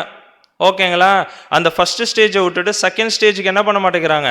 வர மாட்டேங்கிறாங்க. அதனால தான் வந்து பார்த்தீங்கன்னா செகண்ட் ஸ்டேஜ் அந்த தெரிந்து கொள்ளப்பட்டவர்கள் ஸ்டேஜுக்கு வரும்போதே அவங்க என்ன ஆயிடுறாங்க அப்படின்னா சிலர் ஆயிடுறாங்க. அதையும் தாண்டி தேர்ட் ஸ்டேஜ் போகணும்னு வச்சுக்கோங்க. என்னங்க? உண்மை உள்ளவர்கள். அது எவ்வளோ இருக்குங்க? அது எவ்வளோ இருக்கும்? ஒரு சிலர். கரெக்டாக கவுண்டே நீங்கள் சொல்லிடலாம். ஏன்னா அந்த உண்மை உள்ளவர்கள் தான் எங்கே போக போகிறாங்க? சபையாக, சர்வ சங்கமாகிய சபையில் இயேசு கிறிஸ்துவோட அங்கே என்ன பண்ண போகிறாங்கன்னா அங்கே அரசாட்சி பண்ண போகிறாங்க அப்படின்னு சொல்லிட்டு பார்க்குறோம். கரெக்டுங்களா? அப்போ 1,44,000 பேர் தான் என்ன ஆக போகிறாங்க? அந்த உண்மை உள்ளவர்கள் அப்படின்ற ஒரு நிலைமைக்குள்ள என்ன பண்ண போகிறாங்கன்னா அங்கே போக போகிறாங்க அப்படின்னு சொல்லிட்டு பார்க்குறோம். ஸோ இப்போ நம்ம ஃபஸ்ட்டு இதுக்குள்ளே போகணும் அப்படின்னாவே நம்மளுக்கு என்ன கிடைக்கணும் அப்படின்னா ஒரு இன்விடேஷன் கிடைக்கணும். கரெக்டுங்களா? இப்போ ஒரு மேரேஜுக்கு போனோம் அப்படின்னா நம்மளுக்கு என்ன பண்ணுவாங்க? ஃபஸ்ட்டு எடுத்துகிட்டு வந்து ஒரு இன்விடேஷன் வைப்பாங்க. கரெக்டுங்களா? அந்த இன்விடேஷன் வாங்கினதுக்கப்புறம் நம்ம என்ன பண்ணுவோம்? அதில் ரூட்டெல்லாம் பார்த்துட்டு என்ன பண்ணுவோங்க? ஆமாம், வழியை கண்டுபிடிச்சிட்டு நம்ம ஆல்ரெடி வழியை கண்டுபிடிச்சிட்டோம் எந்த வழின்னு. ஓகே, அந்த வழியை கண்டுபிடிச்சிட்டு என்ன பண்ணுவோம்? நேராக அதை நோக்கி பிரயாணம் பண்ணுவோம்ல. ஸோ அதுதான் நம்ம ஆல்ரெடி என்ன பண்ணிட்டோங்க? அங்கே இன்விடேஷனை வாங்கிட்டோம் அப்படின்னு சொல்லிட்டு நம்ம பார்க்குறோம். அதுதான் அவர் சொல்கிறார். என்ன அப்படின்னா அவர் எந்த ஒரு பாதையில் போனாருங்க? இடுக்கமான ஒரு பாதையில் போனார் அப்படின்னு சொல்லிட்டு பார்க்குறோம். அவர் சொல்லும் போது என்ன சொல்கிறார்? நான் உலகத்தான இராதது போல நீங்களும் எப்படி இருங்க?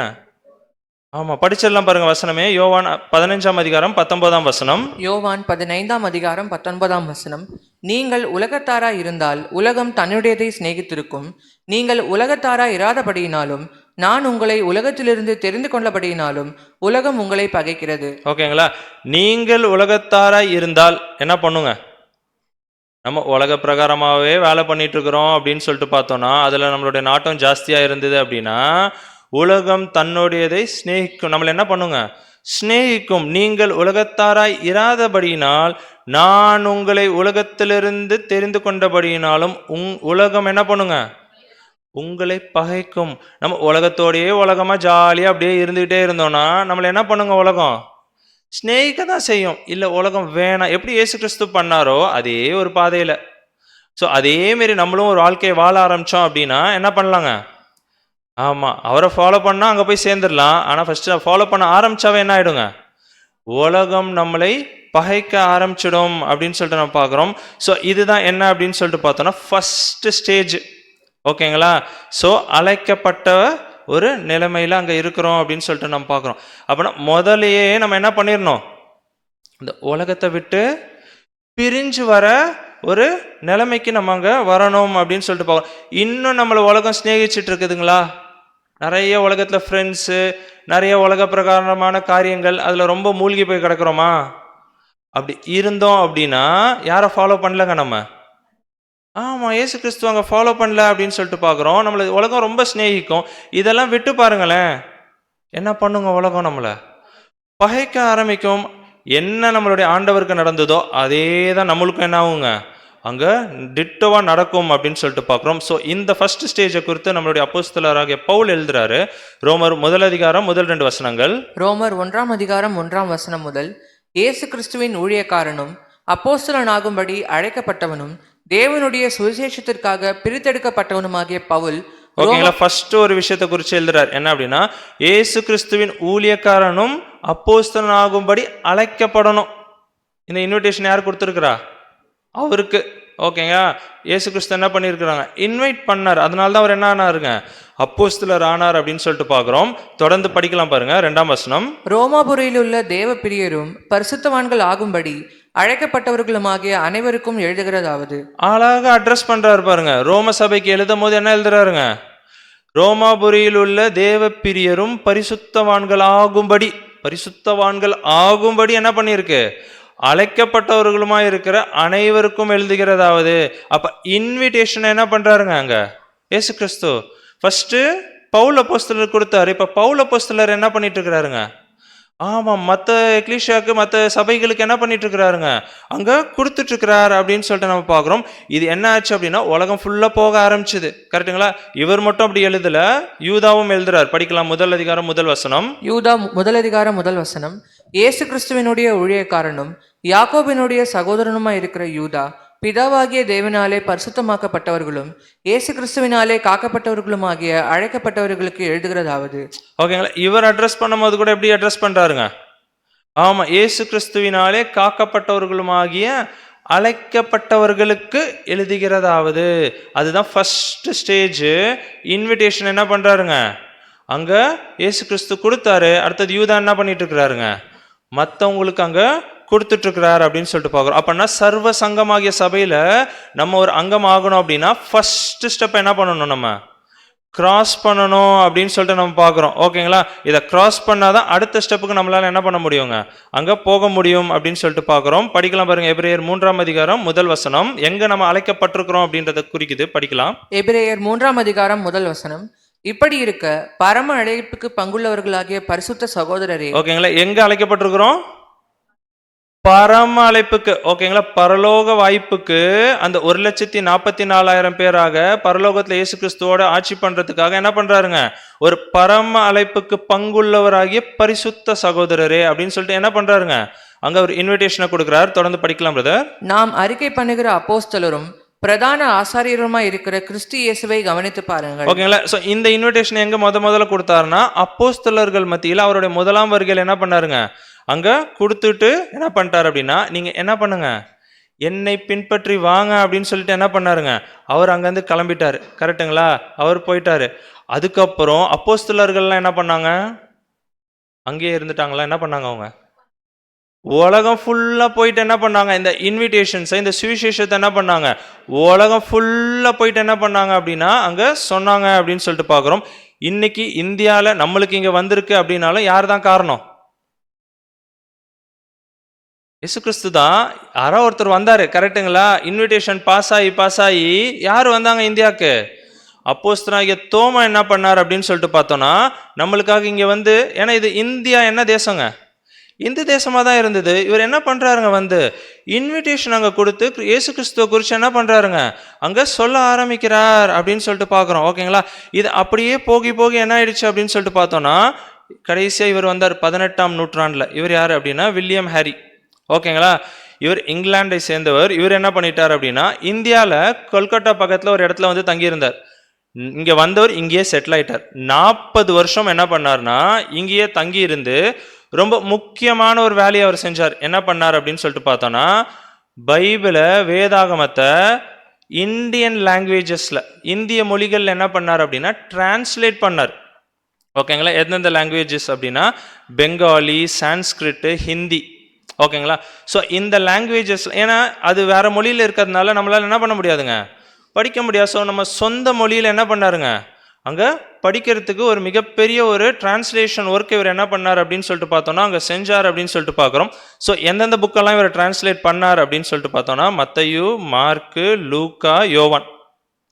ஸோ முதல் 4 சுவிசேஷ புத்தகத்தை என்ன பண்ணிட்டாருங்க, டிரான்ஸ்லேட் நம்மளுடைய இந்திய மொழியில் டிரான்ஸ்லேட் பண்ணார். அப்புறம் என்ன ஆயிடுச்சுன்னா தமிழ்லையும் அது வர ஆரம்பிச்சிருச்சு அப்படின்னு சொல்லிட்டு பார்க்கணும்.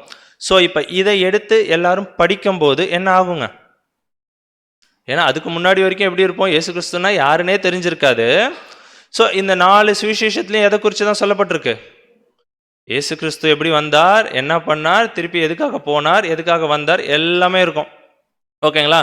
ஸோ இது எல்லாத்தையும் அவங்க சொந்த மொழியில் படிக்க ஆரம்பிச்சு இயேசு கிறிஸ்துவை என்ன பண்ண ஆரம்பிச்சாங்கன்னா பின்பற்ற அங்கே ஆரம்பிச்சாங்க அப்படின்னு சொல்லிட்டு பார்க்குறோம்.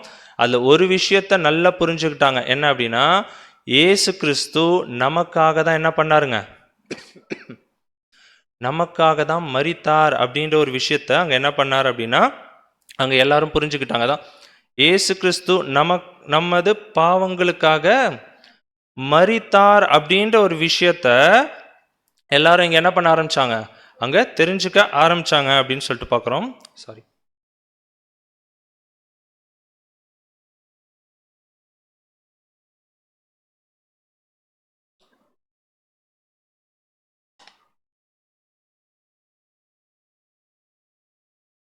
ஸோ நம்ம அந்த 4 சுவிசேஷத்தை படிக்க ஆரம்பிச்சதுக்கப்புறம் என்ன பண்ண ஆரம்பிச்சிட்டாங்கன்னா, இயேசு கிறிஸ்து நமது பாவங்களுக்காக அங்கே மரித்தார், அவர் தான் நம்மளுடைய இரட்சகர், அவருடைய ரத்தம் தான் நம்மளை என்ன பண்ணுதுங்க, கழுவுது அப்படின்னு சொல்லிட்டு இந்த ஒரு விசுவாசத்துக்குள்ளாக என்ன ஆனாங்க, எல்லாரும் அங்கே வர ஆரம்பிச்சாங்க அப்படின்னு சொல்லிட்டு பார்க்குறோம். ஸோ அந்த இன்வைட் என்ன ஆச்சுங்க, அங்கே போக ஆரம்பிச்சது எல்லாருக்கும் அப்படின்னு சொல்லிட்டு பார்க்குறோம். அது படித்ததுனால அந்த ஒரு விசுவாசத்துக்குள்ளே வந்ததுனால என்ன ஆச்சுன்னா, படிக்கலாம் பாருங்க. ரோமர் 5ஆம் அதிகாரம் 1 வசனம். ரோமர் 5ஆம் அதிகாரம் 1 வசனம்.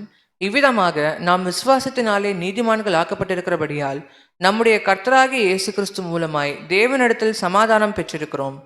ஓகேங்களா, நாம் விசுவாசத்தினாலே நீதிமான் ஆக்கப்பட்டிருக்கிறபடியால். ஓகேங்களா, இந்த ஒரு விசுவாசத்துக்குள்ள வந்ததுனால எல்லாரும் எந்த ஒரு நிலைமைக்கு வர ஆரம்பிச்சிட்டாங்க, நீதிமான் அப்படின்ற ஒரு நிலைமைக்குள்ளாக அங்கே என்ன பண்ணாங்கன்னா அங்கே வர ஆரம்பிச்சாங்க. நம்முடைய கர்த்தராகிய இயேசு கிறிஸ்து மூலமாய் தேவனிடத்துல என்ன பண்ணாங்க, சமாதானத்தை பெற்று இருக்கிறோம் அப்படின்னு சொல்லிட்டு பார்க்கணும். ஓகேங்களா, ஸோ அப்போ என்ன ஆயிடுச்சு அப்படின்னா, இந்த ஒரு பாவிகள் அப்படின்ற ஒரு நிலைமையிலேருந்து எங்கே வர ஆரம்பிச்சாங்க, நீதிமான் அப்படின்ற ஒரு நிலைமைக்குள்ளாக அங்கே வர ஆரம்பிச்சாங்க. இதுக்கு யார் தான் காரணம் அப்படின்னு சொல்லிட்டு பார்த்தோன்னா, நம்மளுடைய கர்த்தராகிய இயேசு கிறிஸ்து தான். அவர் தான் வந்து நம்மளுக்காக மரித்து நம்மளை ரட்சித்தார் அப்படின்ற ஒரு விஷயத்த அவங்க என்ன பண்ண ஆரம்பிச்சாங்க அப்படின்னா, விசுவாசிக்க ஆரம்பிச்சாங்க. எல்லாரும் கிறிஸ்தவர்களை என்ன பண்ண ஆரம்பிச்சாங்க, அங்கே மாற ஆரம்பிச்சாங்க அப்படின்னு சொல்லிட்டு பார்க்குறோம். ஆனால் விசுவாசம் மட்டும் போதுமா? விசுவாசத்தோடு எதுவும் இருக்கணுங்க. விசுவாசா மட்டும் போதுமா? இயேசு கிறிஸ்துவ விசுவாசத்தோடு எதுவும் இருக்கணும்னு சொல்லியிருக்கிறாருங்க. படிச்சிடலாம் பாருங்க. யாக்கோபு 2ஆம் அதிகாரம் 17, 19 மற்றும் 20ஆம் வசனம். யாக்கோபு 2ஆம் அதிகாரம் 17ஆம் வசனம் முதல். அப்படியே விசுவாசமும் கிரியைகளில் இல்லாதிருந்தால் தன்னில் தானே செத்ததாய் இருக்கும். ஓகேங்களா, விசுவாசம் என்னன்னு சொல்லிட்டாருங்க. விசுவாசம் கிரியைகள் இல்லாது இருந்தால் தன்னில் தானே என்ன ஆயிடுங்க, செத்ததாய் இருக்கும். அப்ப வெறும் விசுவாசம் மட்டும் இருக்குது, நான் வந்து இயேசு கிறிஸ்துவை விசுவாசிக்கிறேன்னு சொல்லிட்டு இருந்தா என்ன இல்லைங்க, ஒரு யூஸும் கிடையாது. எது வேணும் அப்படின்னு சொல்லிட்டு பார்த்தோம்னா, கிரியைகள் அங்க வேணும் அப்படின்றத பார்க்கிறோம். தொடர்ந்து படிக்கலாம் பாருங்க. 19ஆம் வசனம். தேவன் ஒருவர் உண்டென்று விசுவாசிக்கிறாய், அப்படி செய்கிறது நல்லதுதான். பிசாசுகளும் விசுவாசத்தை நடுங்குகின்றன. ஓகேங்களா, எதுவும் விசுவாசிக்குது, யாருக்கும் விசுவாசம் இருக்குதுங்க. ஆமா, அது ரொம்ப இன்னும் டேஞ்சரா எப்படி இருக்கு அப்படின்னா, பிசாசுகளும் விசுவாசத்தை நடுங்குகின்றது. அவங்களும் எப்படி என்ன பண்றாங்க, ஆமா நடுங்குறாங்க. அந்த அளவுக்கு அவங்க என்ன பண்றாங்க, விசுவாசம் வச்சிருக்கிறாங்க. தொடர்ந்து படிக்கலாம் பாருங்க. வீணான மனுஷனே, கிரியைகள் இல்லாத விசுவாசம் செத்ததென்று நீ அறிய வேண்டுமோ. ஓகேங்களா, அப்ப கிளியரா சொல்லிட்டாரு, கிரியைகள் இல்லாத விசுவாசம் செத்ததென்று நீ அறிய வேண்டுமோ. அப்ப பிசாசுகளுக்கும் விசுவாசம் இருக்கு, நம்மளுக்கும் விசுவாசம் இருக்கு. அப்ப நம்மளுக்கும் அவங்களுக்கும் உள்ள வித்தியாசம் எதுங்க, ஏதோ ஒரு டிஃபரன்ஸ் காட்டணும்ல நம்ம. அப்பதான் நம்ம என்ன பண்ண முடியுங்க, ஆமா அடுத்த ஸ்டேஜுக்கு போக முடியும் அப்படின்னு சொல்லிட்டு பார்க்குறோம். அப்ப அது என்ன அப்படின்னா, கிரியைகள் என்ன பண்ணணுங்க, அங்க நம்ம காட்டணும் அப்படின்னு சொல்லிட்டு பார்க்குறோம். இப்போ இந்த சைடு 41,000 டினாமினேஷன்ஸ் பார்த்தோம்ல. ஓகேங்களா, இவங்க எல்லாருக்குமே என்ன விசுவாசம் இருக்கு, இயேசு கிறிஸ்து யாருன்னு தெரியும், அவர் என்ன பண்ணுவாங்க, நம்புறாங்க, அவர் தான் ரட்சகர்னு தெரியும். ஸோ எல்லாருமே என்ன பண்ணிட்டு இருக்கிறாங்க, விசுவாசிச்சுட்டு தான் இருக்கிறாங்க. கரெக்டுங்களா, கிரியைகளும் என்ன பண்ணணுங்க, சேர்த்து செய்யணும் அப்படின்னு சொல்லிட்டு பார்க்கும்போது இவங்க என்ன பண்ணிட்டாங்க அப்படின்னு சொல்லிட்டு பார்த்தோம்னா, ஓ கிரியைகள் செய்யணும் போல, அதனால நம்ம என்ன பண்ணலாம், விசுவாசம் மட்டும் பத்தாது, கிரியைகளை சேர்த்துக்கலாம் அப்படின்னு சொல்லிட்டு என்ன பண்ண ஆரம்பிச்சாங்கன்னா, இந்த கிறிஸ்தவ மார்க்கர் எல்லாரும், உலகத்தில் இருக்கவங்க எல்லாரும் என்ன பண்ண ஆரம்பிச்சாங்க, ஆமா Christian schools, colleges, free education, எனக்கு என்ன பண்ண சொல்லிட்டாருங்க, கிரியை காட்ட சொல்லிட்டாருல. ஸோ அதனால என்ன பண்ண ஆரம்பிச்சிட்டாங்க எல்லாரும், ஆமாம் இந்த மாதிரி என்ன பண்ண ஆரம்பிச்சிட்டாங்கன்னா, ஸ்கூலு, காலேஜு, ஹாஸ்பிட்டல்ஸு, ஓகேங்களா, ஏழை மக்களுக்கு என்ன பண்ணுறோம், ஃப்ரீயாக நாங்கள் ட்ரீட்மெண்ட் கொடுக்குறோம். அதுக்கப்புறம் லெப்ரசிக்கு ஹாஸ்பிட்டல், இந்தமாரி ஒவ்வொரு விஷயத்துக்கும் என்ன பண்ண ஆரம்பிச்சிட்டாங்க, அங்கே கிரியை நாங்கள் காட்டுறோம் அப்படின்னு சொல்லிட்டு என்ன பண்ண ஆரம்பிச்சிட்டாங்கன்னா, இந்த மாரி கிரியைகள் என்ன பண்ணாங்கன்னா அங்கே ஆரம்பிச்சிட்டாங்க. Free ambulance, free food, so யார் யாருக்கெல்லாம் உதவி செய்ய முடியுமோ எல்லாருக்கும் போய் உதவி செய்கிறது. ஸோ இந்தமாரி விஷயங்கள் எல்லாத்தையுமே கிறிஸ்தவர்கள் என்ன பண்ண ஆரம்பிச்சிட்டாங்க, அங்கே செய்ய ஆரம்பிச்சிட்டாங்க. ஏன் அப்படின்னா, கிரியை இல்லாத விசுவாசம் செத்தது என்று நீ அறிவாயா அப்படின்னு சொன்னோன்னா, நாங்கள் கிரியைகள் செய்கிறோம் அப்படின்னு சொல்லிட்டு அங்கே என்ன பண்ணிட்டாங்க, இது எல்லாத்தையும் செய்ய ஆரம்பித்தாங்க. இப்போ என்ன கேள்வி அப்படின்னா, இதை கிறிஸ்தவர்கள் மட்டும்தான் செய்கிறாங்களா, இந்து மக்களும் என்ன பண்ணுறாங்க, ஒரு எக்ஸாம்பிளுக்கு எடுத்துக்கிட்டோன்னா அவங்களும் செய்கிறாங்க, அதர் ரிலீஜியன்ஸ், மற்ற மதங்கள் எது வேணா நம்ம எடுத்துக்கலாம், எல்லாருமே என்ன பண்ணிட்டு இருக்கோம், இது எல்லாத்தையுமே பண்றாங்க. நாத்திகர், தேவனே இல்லைன்னு சொல்றவங்களும் என்ன பண்ணிட்டு இருக்கிறாங்க, இதை செஞ்சுக்கிட்டு தான் இருக்கிறாங்க. அரசியல்வாதிகள் அவங்களும் இதை பண்ணிட்டு தான் இருக்கிறாங்க. அப்ப இதெல்லாம் கிரியைகள் நம்ம எடுத்துக்கிட்டோம் அப்படின்னா, இதெல்லாம் பண்றவங்க யாரும் பண்றாங்க, மற்ற உலக ஜனங்களும் எல்லாருமே பண்றாங்க. அப்ப எல்லாருமே என்ன ஆயிடலாம், பரலோகத்துக்கு போயிடலாமா? புரியுதுங்களா? அப்ப விசுவாசம் மட்டும் பத்தாது, கிரியைகளும் சேர்த்து பண்ணணும் அப்படின்னு சொல்லும் போது, ஸோ இதெல்லாம் பண்ணினா போதும், ஏழைங்களுக்கு உதவி பண்றது, ஃப்ரீயா எஜுகேஷன் கொடுக்கறது, ஃப்ரீயா சாப்பாடு கொடுக்குறேன், ஃப்ரீயா நான் எல்லாமே பண்ணிட்டு இருக்கிறேன், எல்லாருக்கும் உதவி செய்யறேன். அதுவும் வந்து பாத்தீங்கன்னா பர்த்டே வந்துட்டு என்ன பண்ணிடுவோம், நேரா போயிட்டு ஆமா அநாத ஆசிரமத்துல 10 பேருக்கு சாப்பாடு போட்டா என்ன ஆயிடும், கரெக்டுங்களா? ஸோ அதெல்லாம் நல்ல விஷயம்தான். ஆனா எங்க போக முடியாது, இது எல்லாருமே செய்யறாங்க உலகத்துல, கரெக்டுங்களா? ஸோ இந்த மாதிரி விஷயம் சோஷியல் சர்வீஸ் பண்ணுவாங்க எல்லாருமே, கரெக்டுங்களா? ஸோ இது எல்லாருமே என்ன பண்ணிட்டு இருக்கிறாங்க அப்படின்னா செஞ்சுட்டு தான். யார் யாருக்கெல்லாம் கொஞ்சம் காசும் மனசும் இருந்தா போதும், எல்லாருமே என்ன பண்ணலாம், இந்த விஷயங்கள் எல்லாத்தையுமே அங்க பண்ணலாம். ஆனா ஏசு கிறிஸ்துவின் சபையாகணும் அப்படின்னா, ஏசு கிறிஸ்து என்ன எதிர்பார்க்கிறாங்க, இதெல்லாம் பண்ணணும்னு எதிர்பார்க்கிறாரா? ஏன்னா இது எல்லாருமே என்ன பண்றாங்க, அங்க பண்ணிட்டு இருக்கிறாங்க. ஏசு கிறிஸ்துவோடைய எக்ஸ்பெக்டேஷன் என்னங்க, டோட்டலி டிஃப்ரெண்ட். ஓகேங்களா? ஸோ அப்படின்னா இந்த 41,000 டினாமினேஷனுமே என்ன பண்ணிட்டு இருக்கிறாங்க அப்படின்னு சொல்லிட்டு பார்த்தோம்னா, அந்த முதல் ஸ்டேஜ்ல என்ன பண்ணிடுறாங்க, நின்னுறாங்க அப்படின்னு சொல்லிட்டு பார்க்குறோம். ஏன்னா நாங்கள் இது எல்லாத்தையுமே நாங்கள் என்ன பண்ணிடுறோம், கிரியைகள் காட்டுறோம், அதனால நாங்கள் எல்லாமே நல்லது தான் செஞ்சுட்டு இருக்கிறோம் அப்படின்னு சொல்லிட்டு என்ன பண்ணிடுறாங்க அப்படின்னு சொல்லிட்டு பார்த்தோம்னா, இந்த விஷயங்களையே செஞ்சுக்கிட்டு இன்னைக்கு வரைக்கும் என்ன பண்ணிட்டு இருக்கிறாங்க, அந்த முதல் நிலைமை அழைக்கப்பட்டவர்கள் அப்படின்ற ஒரு நிலைமையிலேயே என்ன பண்ணிட்டு இருக்கிறாங்கன்னா நின்றுட்டாங்க. ஆனால் ஏசு கிறிஸ்துவோட எக்ஸ்பெக்டேஷன் வேற ஏதோ இருக்குது, அவர் வேற ஏதோ கிரியைகள் என்ன பண்ணிட்டு இருக்கிறாருங்க, எதிர்பார்த்துட்டு இருக்கிறாரு. ஆனா இவங்களாம் என்ன பண்ணிட்டு இருக்கிறாங்கன்னா வேற பண்ணிட்டு இருக்கிறாங்க. அப்ப இங்க இருந்து அடுத்த ஸ்டேஜுக்கு போகணும் நம்ம, அவங்க போறாங்களோ இல்லையோ, ஆனா நம்ம என்ன பண்ணணுங்க, போகணும். எங்கங்க, தெரிந்து கொள்ளப்பட்டவர்கள் அப்படின்ற ஒரு நெக்ஸ்ட் ஸ்டேஜுக்கு என்ன பண்ணணும் அப்படின்னா அங்க போகணும் அப்படின்னு சொல்லிட்டு பார்க்கிறோம். இதை குறிச்சும் படிக்கலாம் பாருங்க. எபேசியர் 1:12. எபேசியர் 1:12 தமது சித்தத்தின் ஆலோசனைக்கு தக்கதாக எல்லாவற்றையும் நடப்பிக்கிற அவருடைய தீர்மானத்தின்படியே நாங்கள் முன்குறிக்கப்பட்டு கிறிஸ்துவுக்குள் அவருடைய சுதந்திரராகும்படி தெரிந்து கொள்ளப்பட்டோம். ஓகேங்களா? அப்ப என்ன பண்றாருங்க, கிளியரா அப்போஸ்தலனாகிய பவுல் அங்க கிளியரா சொல்றாரு, யாருங்க அவங்க, அவர்கள் சுதந்திரமாகும்படி தெரிந்து கொள்ளப்பட்டவர்கள். ஓகேங்களா? ஒரு செகண்ட் ஸ்டேஜ்ல இருக்கிற அவங்க ஒரு மக்களை குறித்து என்ன பண்ணிட்டு இருக்கிறார் அப்படின்னா அங்க பேசிட்டு இருக்கிறார் அப்படின்னு சொல்லிட்டு நம்ம பார்க்கிறோம். தொடர்ந்து படிக்கலாம் பாருங்க. 1 பேதுரு 2:9. 1 பேதுரு 2:9. நீங்களோ உங்களை அந்தகாரத்தினின்று தம்முடைய ஆச்சரியமான ஒளியினிடத்திற்கு வரவழைத்தவருடைய புண்ணியங்களை அறிவிக்கும்படிக்கு தெரிந்து கொள்ளப்பட்ட சந்ததியாயும் ராஜரீகமான ஆசாரிய கூட்டமாயும் பரிசுத்த ஜாதியாயும் அவருக்கு சொந்த ஜனமாயும் இருக்கிறீர்கள். ஓகேங்களா? அங்க ரொம்ப கிளியரா சொல்றாரு, ஆச்சரியமான ஒளியினிடத்திற்கு வரவழைத்தவருடைய புண்ணியங்களை அறிவிக்கும்படி தெரிந்து கொள்ளப்பட்ட சந்ததியாரும். ஓகேங்களா? அப்படின்னா அந்த செகண்ட் ஸ்டேஜ்ல இருக்கிற ஜனங்களை குறித்து அங்க என்ன பண்ணிட்டு இருக்கிறாருன்னா அங்க பேசிட்டு இருக்கிறார். யாரு? அப்போஸ்தலனாகிய பேதுருவும் என்ன பண்றாருங்க, அங்க பேசிட்டு இருக்கிறார் அப்படின்னு சொல்லிட்டு பார்க்கிறோம். அப்படின்னா கிரியைகள் நம்ம சொல்லும் போது வெறும் இந்த ஸ்கூல் கட்டுறது, ஹாஸ்பிட்டல் கட்டுறது, நான் வந்து டொனேஷன் கொடுக்குறேன், இது பண்றேன், இதெல்லாம் கிரியைகள் அப்படின்னு நம்ம எடுத்துக்க கூடாது. அப்ப என்ன பண்ணணும், தேவனுக்கு ஏற்ற கிரியைகள் என்ன அப்படின்னு சொல்லிட்டு நம்ம இப்ப கேட்கிற மாதிரி அப்பயே நம்மளுடைய சீஷர்கள் என்ன பண்ணிட்டாங்க, இயேசு கிறிஸ்துவோட சீஷர்கள் என்ன பண்ணிட்டாங்க, கேட்டுட்டாங்க. படிக்கலாம் பாருங்க. யோவான் 6:28. யோவான் 6:28. அப்பொழுது அவர்கள் அவரை நோக்கி தேவனுக்கேற்ற கிரியைகளை நடப்பிக்கும்படி நாங்கள் என்ன செய்ய வேண்டும் என்றார்கள். ஓகேங்களா? நம்ம எதிர்பார்த்துட்டு இருந்த அதே கேள்வியை சீஷர்கள் என்ன பண்ணிட்டாங்க, அப்பயே ஆண்டவர்கிட்ட கேட்டுட்டாங்க. தேவனுக்கு ஏற்ற கிரியைகளை நடப்பிக்கும்படி நாங்கள் என்ன செய்ய வேண்டும் அப்படின்ற ஒரு விஷயத்த, இதை யாரு செய்யறாங்களோ, ஏன்னா இப்ப அதுக்கு பதில் யாரு சொல்ல போறா, இயேசு கிறிஸ்து சொல்வாரு. ஸோ அதை யாரு செய்யறாங்களோ, அந்த கிரியைகளை யாரு காட்டுறாங்களோ அவங்க தான் என்ன பண்ண முடியுங்க, அந்த செகண்ட் ஸ்டேஜை கடந்து போக முடியும் அப்படின்னு சொல்லிட்டு பார்க்கிறோம். படிக்கலாம். யோவான் 8:31. யோவான் 8:31. இயேசு தம்மை விசுவாசித்த யூதர்களை நோக்கி, நீங்கள் என் உபதேசத்தில் நிலைத்திருந்தால் மெய்யாகவே என் சீஷராய் இருப்பீர்கள். ஓகேங்களா? ரொம்ப சிம்பிளா சொல்லிட்டாரு. என்னங்க, நம்ம சீஷர்கள் ஆகணும், இயேசு கிறிஸ்துவோடைய சீஷரா ஆகணும் அப்படின்னா என்ன சொல்லிட்டாருங்க, நீங்கள் என் உபதேசத்தில் நிலைத்திருந்தால். மெய்யாகவே என் சீஷனாய் இருப்பீர். ஸோ அப்போ அந்த இதெல்லாம் விட்டுறலாம், அந்த மற்ற கிரியைகள் எல்லாத்தையும் விட்டுறலாம். இப்போ இவர் என்ன சொல்றாருங்க, என்னுடைய உபதேசத்தை கேட்டு அதுல நிலைத்திருக்கிறவங்க என்ன பண்ணுவாங்க, என்னுடைய சீஷரா அங்க இருப்பாங்க அப்படின்னு சொல்லிட்டு என்ன பண்றாருன்னா அங்க சொல்றாரு. ஆக்சுவலா நம்மளுக்கு ரோல் மாடலே யாருங்க, இயேசு கிறிஸ்து தான். கரெக்டுங்களா? அது கூட நம்ம படிச்சிடலாம் பாருங்க. 1 பேதுரு 2ஆம் அதிகாரம் 21ஆம் வசனம். 1 பேதுரு 2ஆம் அதிகாரம் 21ஆம் வசனம். இதற்காக நீங்கள் அழைக்கப்பட்டும் இருக்கிறீர்கள், ஏனெனில் கிறிஸ்துவும் உங்களுக்காக பாடுபட்டு நீங்கள் தம்முடைய அடிச்சுவடுகளை தொடர்ந்து வரும்படி உங்களுக்கு மாதிரியை பின்வைத்து போனார்.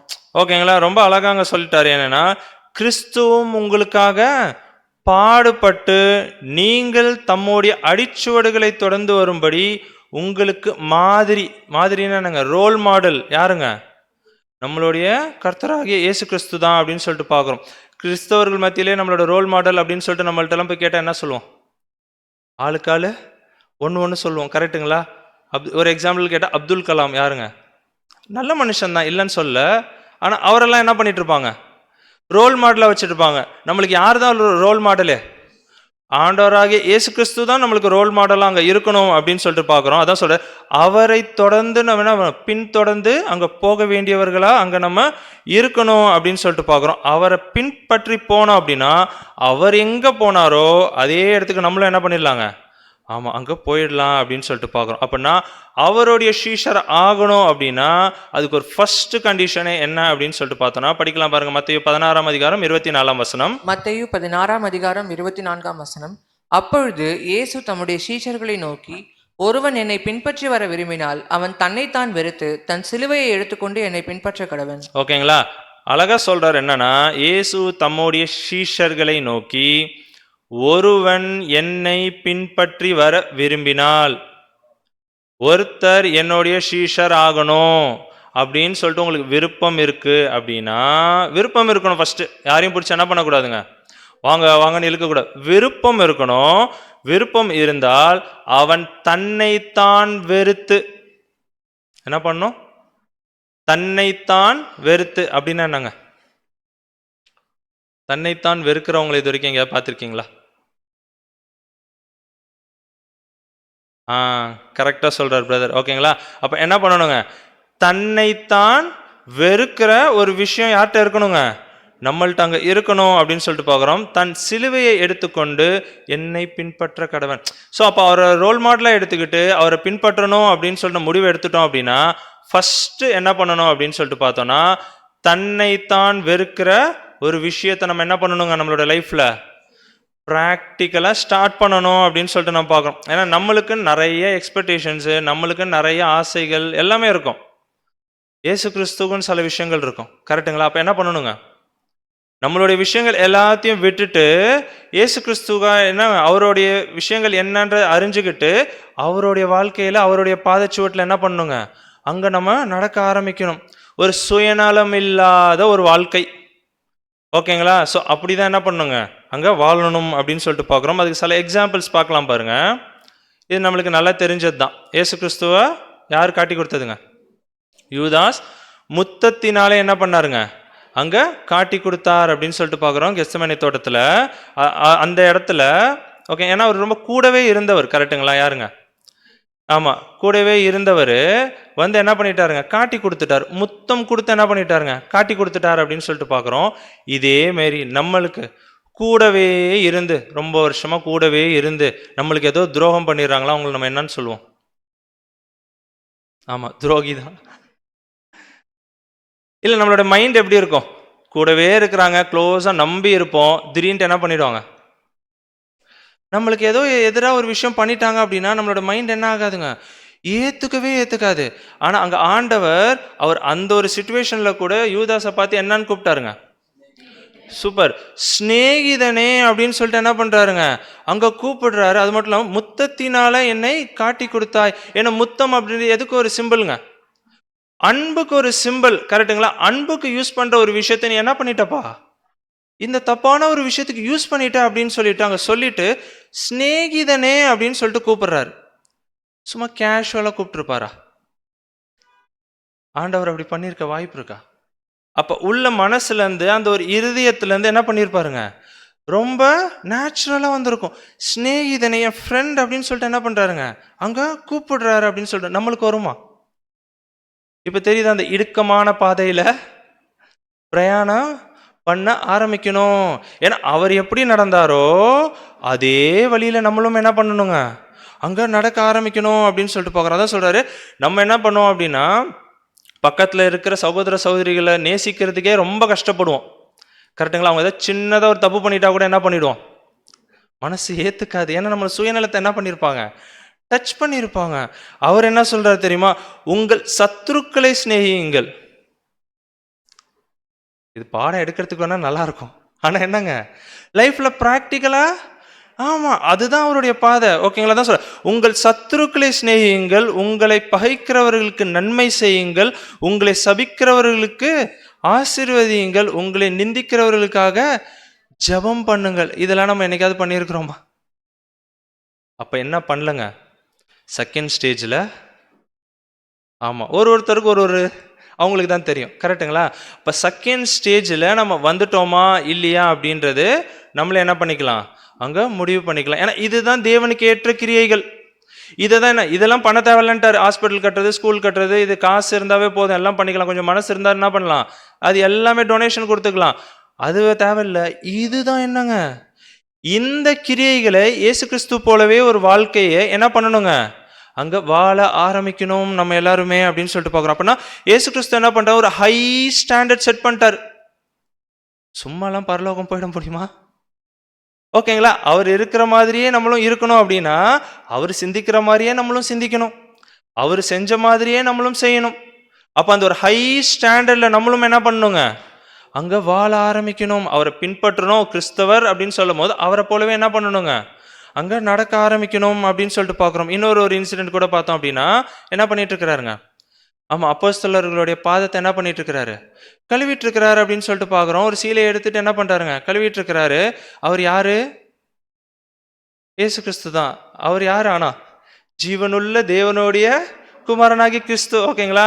ஸோ அப்படின்னா தேவனுடைய குமாரன் அப்படின்னு சொல்லும் போது அவருக்கு இல்லாத ஒரு பந்தாவா இந்த உலகத்தில் வரும்போது, ஓகேங்களா, நம்மளுக்கு கொஞ்சம் லைட்டாக கொஞ்சம் காசு வந்துருச்சுனாவே எப்படி இருப்போம் நம்ம, நம்மளுக்குன்னு ஒரு ஸ்டேட்டஸ்.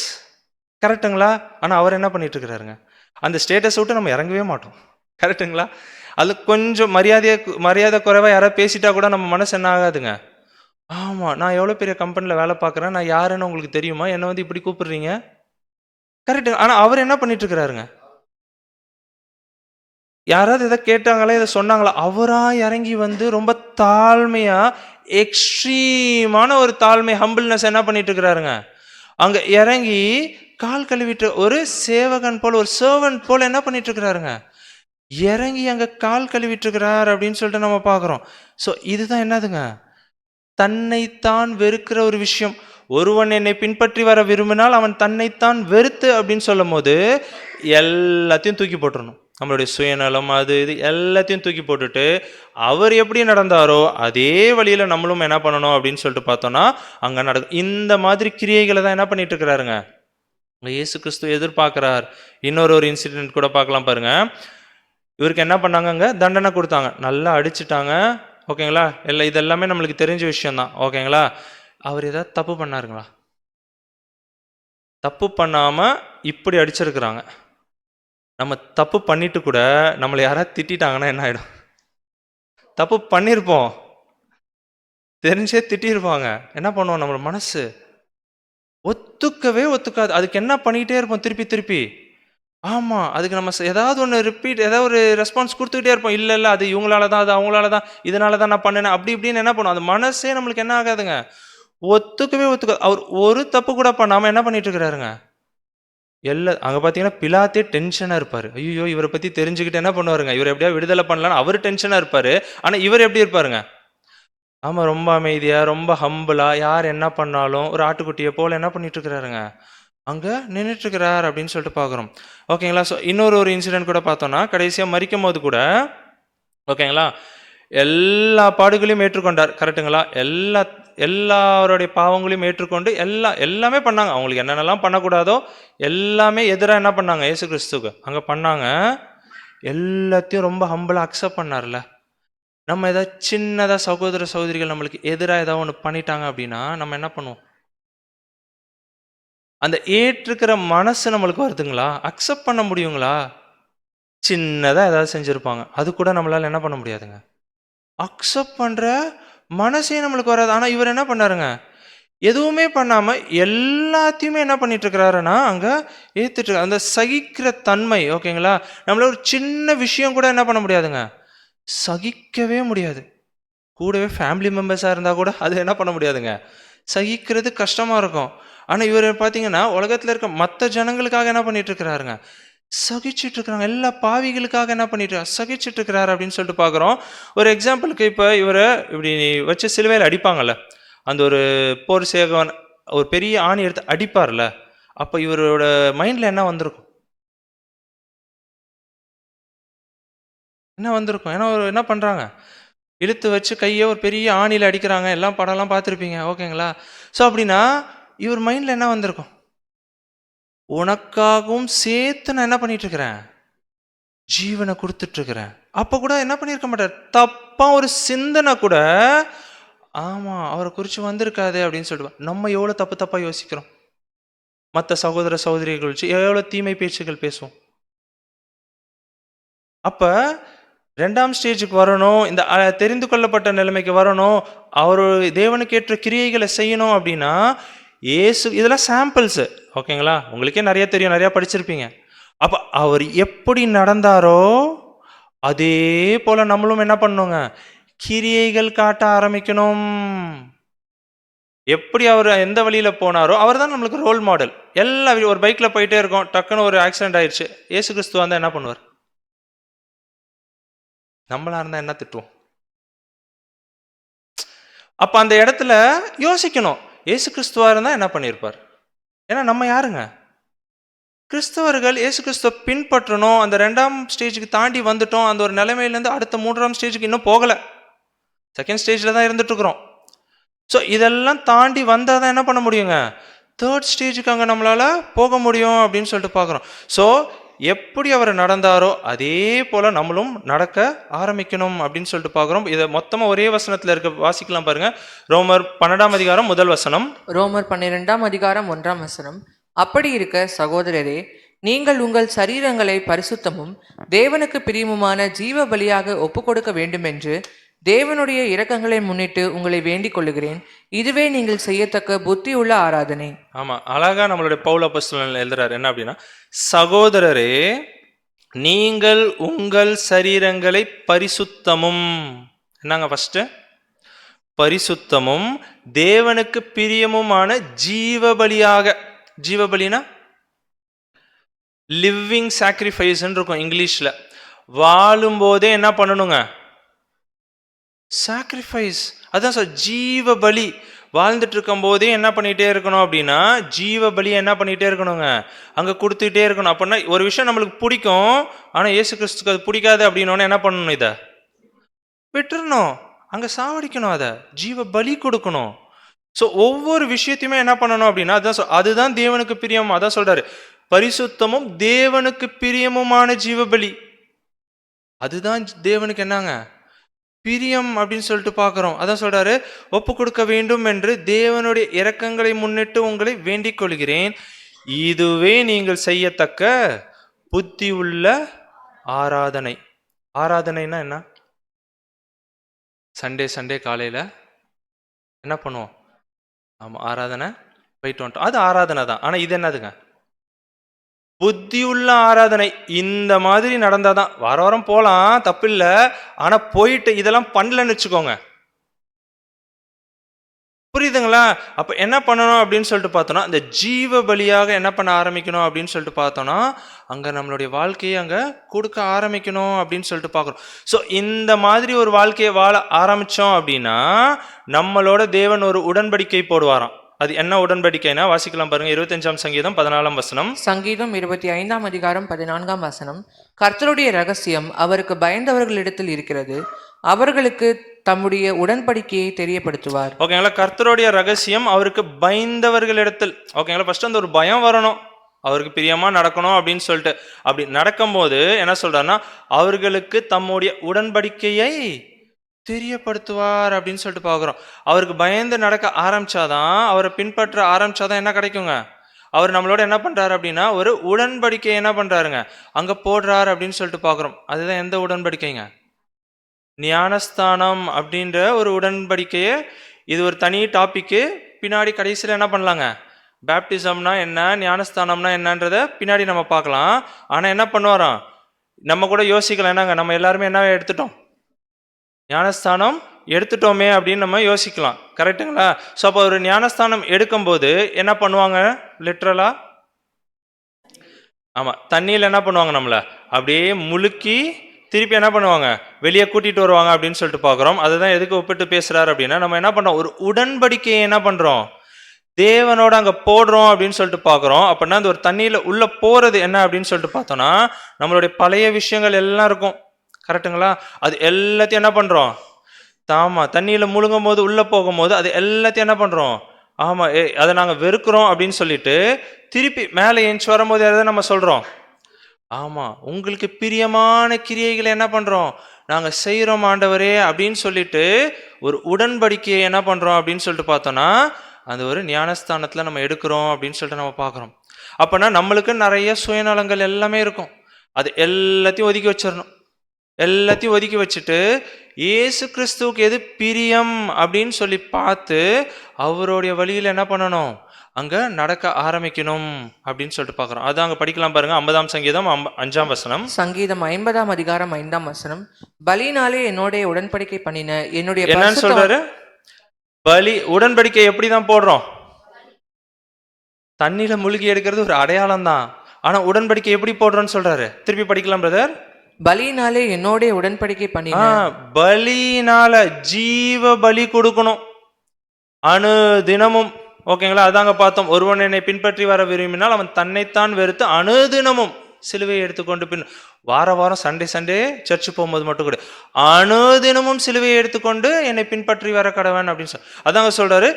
ஜீவ பலி என்ன பண்ணணுங்க, அணுதினமும் அங்க கொடுக்கணும். அதுதாங்க சொல்றாரு. ஃபுல்லா படிச்சிடலாம் பிரதர். பலியினாலே என்னோட உடன்படிக்கை பண்ணின என்னுடைய பரிசுத்தவான்களை என்னிடத்தில் கூட்டுங்கள் என்பார்.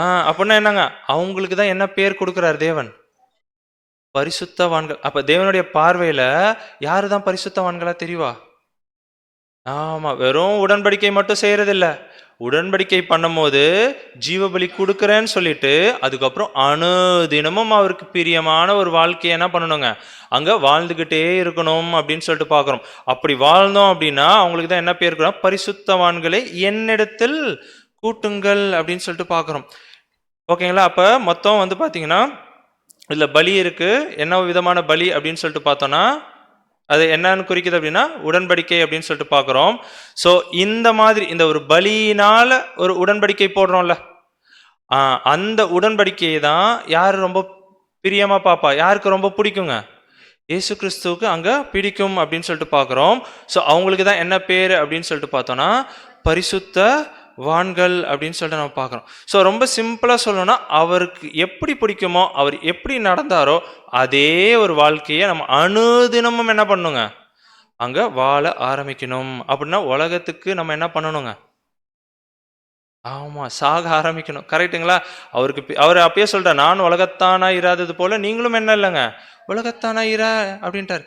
அப்படின்னா அவர் எப்படி உலகத்துக்கு மரித்தாரோ அதே போல் நம்மளும் என்ன பண்ணணுங்க, உலகத்துக்கு மரிக்கிற விஷயத்த அணுதினமும் என்ன பண்ணணும்னா அங்கே ஸ்டார்ட் பண்ணணும். அதை படிக்கலாம் பாருங்க. ஸோ அந்த ஒரு மரிக்கிற விஷயத்தை குறித்து பேசுறாரு. 116ஆம் சங்கீதம் 15ஆம் வசனம். சங்கீதம் 116ஆம் அதிகாரம் 15ஆம் வசனம். கர்த்தருடைய பரிசுத்தவான்களின் மரணம் அவர் பார்வைக்கு அருமையானது. ஓகேங்களா? இந்த வசனத்தை எங்க எழுதி போட்டிருப்போம், ஒரு கிறிஸ்தவராக ஒருத்தர் வாழ்ந்திருப்பாரு, பேரு ஜானா இருந்திருக்கும். அவர் எப்படி வாழ்ந்தாருன்னு ஆமாம் அதெல்லாம் நம்ம பார்க்கவே மாட்டோம். கரெக்டுங்களா? ஒரு மோசமான ஒரு வாழ்க்கையாக கூட வாழ்ந்துருக்கலாம். கிறிஸ்தவர்னு சொல்லிட்டு அவருடைய கல்லறையில் எந்த வசனத்தை எழுதி போட்டுருவாங்க, ஆமாம் கர்த்தருடைய பரிசுத்தவான்களின் மரணம் அவர் பார்வைக்கு அருமையானது. ஆக்சுவலாக இங்கே யாரை குறித்து பேசிட்டு இருக்கிறாருங்க, தினமும் ஜீவபலி கொடுக்குற ஒரு விஷயத்தை குறித்து என்ன பண்ணிட்டு இருக்கிறாரு அப்படின்னா அங்கே அதுதான் அவருடைய பார்வையில் எதுவாக இருக்குமா, அருமையான விஷயமாக அங்கே இருக்கும் அப்படின்னு சொல்லிட்டு நம்ம பார்க்குறோம். ஓகேங்களா? ஸோ அதுதான் நம்ம எங்கே பார்க்குறோம் அப்படின்னா ஞானஸ்தானத்தில் உடன்படிக்கை எடுக்கும்போது என்ன பண்ணுறோங்க, ஆமா, இந்த ஒரு உடன்படிக்கை போடுமோ அனுதினமும் ஜீவபலி என்ன பண்றேன், நான் கொடுக்குறேன் ஆண்டவரே அப்படின்னு சொல்லிட்டு நம்மளுடைய பழையவைகள் உலக பிரகாரமா இருக்கட்டும், மற்ற விஷயங்களா இருக்கட்டும், எல்லாமே எல்லா விஷயத்தையும் பழைய மனுஷன் அப்படின்னு சொல்லுவோம், கரெக்டுங்களா? அந்த பழைய மனுஷன் என்ன பண்ணுங்க, ஒழிச்சிட்டு புதிய சிருஷ்டி என்ன பண்ணணுங்க, அங்க வளர்த்தெடுக்கணும் அப்படின்னு சொல்லிட்டு நம்ம பார்க்குறோம். படிச்சிடலாம் வசனமாக. 2 கொரிந்தியர் 5ஆம் அதிகாரம் 17ஆம் வசனம். 2 கொரிந்தியர் 5ஆம் அதிகாரம் 17ஆம் வசனம். இப்படி இருக்க ஒருவன் கிறிஸ்துவுக்குள் இருந்தால் புது சிருஷ்டியாய் இருக்கிறான். ஓகேங்களா? ஒருவன் கிறிஸ்துவுக்குள் இருந்தால், ஓகேங்களா, நம்ம கிறிஸ்துவுக்குள்ள இருக்கிறோம், கிறிஸ்துவை தான் பின்பற்றணும், அவர் தான் எங்களுக்கு ரோல் மாடல் அப்படின்னு சொல்லிட்டோம் அப்படின்னா, படிக்கலாம் பிரதர். புது சிருஷ்டியாய் இருக்கிறான், பழையவைகள் ஒழிந்து போயின, எல்லாம் புதிதாயின. ஆமா, அப்படி இருக்கிறோம் அப்படின்னு சொல்லிட்டோம்னா நம்ம தான் யாருங்க, நம்மளை எப்படி பார்க்குறாருங்க, புது சிருஷ்டிகள், பழையவைகள் ஒளிந்து போயின. ஸோ அதெல்லாம் விட்டுடணும், ஒரே நாளில் விட முடியாது தான். என்ன பண்ணலாம், கொஞ்சம் கொஞ்சமாக நம்மளுடைய வாழ்நாள் முழுவதும் என்ன பண்ணலாங்க, அங்கே கொஞ்சம் கொஞ்சமாவது அங்கே என்ன பண்ணணும் அப்படின்னா அங்கே விடணும் அப்படின்னு சொல்லிட்டு நம்ம பார்க்குறோம். ஒரு எக்ஸாம்பிளுக்கு, பொய் பேசலாமா? பேசக்கூடாது தான், நம்ம பேசுகிறோமா? ஓகேங்களா? அப்போ பொய் பேசுகிறோம் அப்படின்னு சொல்லிட்டு பார்த்தோன்னா இயேசு கிறிஸ்துக்கு பிடிக்குமா? ஒரு சின்ன எக்ஸாம்பிள் தான், நம்ம பெரிய பெரிய தப்புக்கெல்லாம் போக வேணாம், சின்ன விஷயத்துக்கு எடுத்துக்கலாம். பொய் பேசுகிறோமா? அப்போ பொய் பேசுறது நம்மளுடைய ஆண்டவருக்கு பிடிக்குமா? அவர் எங்கேயாவது பொய் பேசியிருக்காரா? வாய்ப்பே இல்லை. ஓகேங்களா? சில பேர் சொல்லுவாங்க நல்ல விஷயத்துக்கு, அப்படி எங்கேயா வசனம் இருக்குதா? பொய் பேசக்கூடாதுன்னா பேசக்கூடாது தான், நல்ல விஷயத்துக்கு ஆமாம், அதுக்கு நிறைய பழமொழியெல்லாம் வச்சுருப்பாங்க, கரெக்டுங்களா? ஸோ அப்படின்னா தப்புனா தப்பு தான், ஓகேங்களா? அப்படின்னா பழைய விஷயங்கள் எல்லாத்தையும் என்ன பண்ணிடணும் அப்படின்னு சொல்லிட்டு பார்த்தோன்னா அங்கே களைஞ்சு போடணும் அப்படின்னு சொல்லிட்டு பார்க்குறோம். வாசிக்கலாம் பாருங்கள், கொலோசியர் 3ஆம் அதிகாரம் 9 மற்றும் 10ஆம் வசனம். கொலோசியர் 3ஆம் அதிகாரம் 9ஆம் வசனம் முதல். ஒருவருக்கொருவர் பொய் சொல்லாதிருங்கள், பழைய மனுஷனையும் அவன் செய்கைகளையும் களைந்து போட்டு.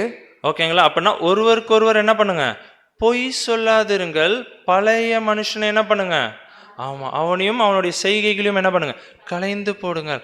ஸோ இந்த ஒரு ப்ராசஸ் பண்ணிக்கிட்டே இருக்கணும். அதுதான் செகண்ட் ஸ்டேஜ். என்னங்க, என்ன ஸ்டேஜ் பேர்? சூப்பர், தெரிந்து கொள்ளப்பட்டவர்கள் அப்படின்னு சொல்லிட்டு பார்க்குறோம். ஸோ அந்த ஸ்டேஜில் என்ன பண்ணிக்கிட்டே இருக்கணும், அனுதினமும் ஜீவபலி கொடுத்து தேவனுக்கு பிரியமான ஒரு வாழ்க்கையை. இது பொய்ன்னு ஒரு சின்ன எக்ஸாம்பிள், இன்னும் எவ்வளவோ தப்பு பண்ணுவோம். பண ஆசை இருக்கும், ரொம்ப பொறாமப்படுவோம், கோவப்படுவோம், தீமை பேச்சு பேசுவோம், எவ்வளவோ இருக்கும். இது எதுவுமே யாருக்கு பிடிக்காது? ஆமாம், அவருக்கு பிடிக்காது. அப்படின்னா அவருக்கு பிடிச்ச மாதிரி ஒரு வாழ்க்கை என்ன பண்ணணுங்க, அங்கே வாழ ஆரம்பிக்கணும். அதிலே வாசிக்கலாம் 10ஆம் வசனம். தன்னை சிருஷ்டித்தவருடைய சாயலுக்கொப்பாய் பூரண அறிவடையும்படி புதிதாக்கப்பட்ட புதிய மனுஷனை தரித்து கொண்டிருக்கிறீர்களே.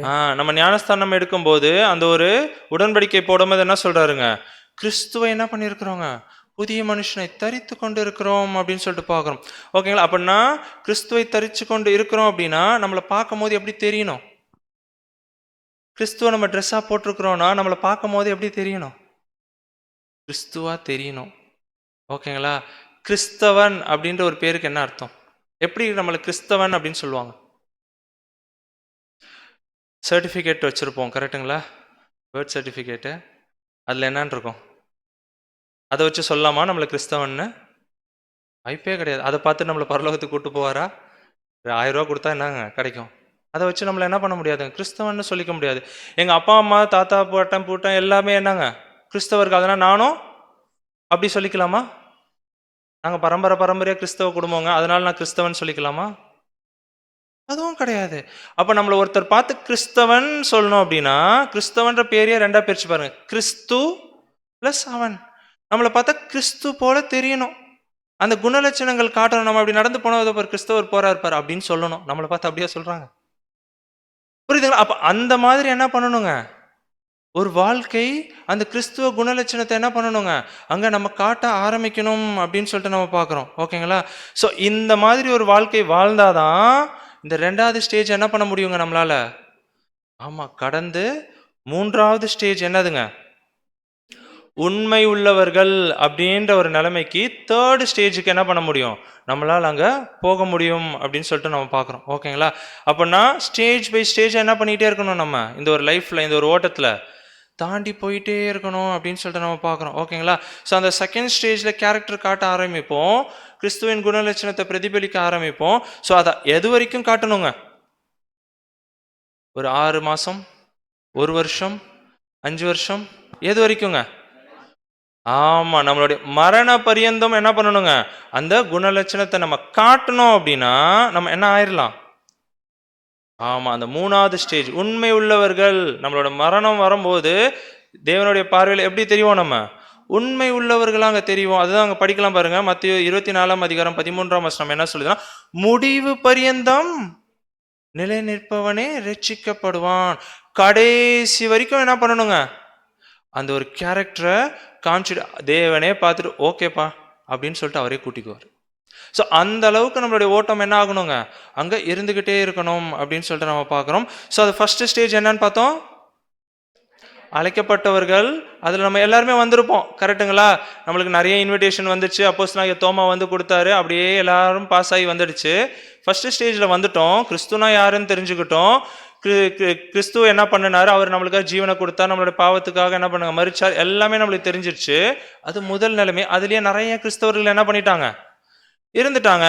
ஸோ அதுலேருந்து செகண்ட் ஸ்டேஜுக்கு போகணும் அப்படின்னா கிரியைகள் செய்யணும் அப்படின்னு சொல்லிட்டு பார்த்தோம், கரெக்டுங்களா? ஸோ எந்த விதமான கிரியைகள் அப்படின்னா அவங்க பண்ண மாதிரி கிரியைகள் கிடையாது. எந்த மாதிரி கிரியைகள்ங்க, தேவனுக்கு பிரியமான கிரியைகள். இயேசு கிறிஸ்துவ போல அவர் தான் நம்மளுக்கு ரோல் மாடல் அப்படின்னு சொல்லிட்டு பார்க்குறோம். ஸோ அந்த மாதிரி நம்மளுடைய கடைசி வரைக்கும் நம்மளோட மரண பரியந்தம் என்ன பண்ணணும்னா அந்த ஒரு வாழ்க்கையை அங்கே வாழணும் அப்படின்னு சொல்லிட்டு பார்க்குறோம். அதுக்கு ஒரு நல்ல எக்ஸாம்பிள் இயேசு கிறிஸ்துக்கு அப்புறம் யார் நம்ம சொல்லலாம் அப்படின்னா பிலிப்பியர் 3ஆம் அதிகாரம் 13 மற்றும் 14ஆம் வசனம். பிலிப்பியர் 3ஆம் அதிகாரம் 13ஆம் வசனம் முதல், சகோதரரே, அதை பிடித்து கொண்டேன் என்று நான் எண்ணுகிறதில்லை.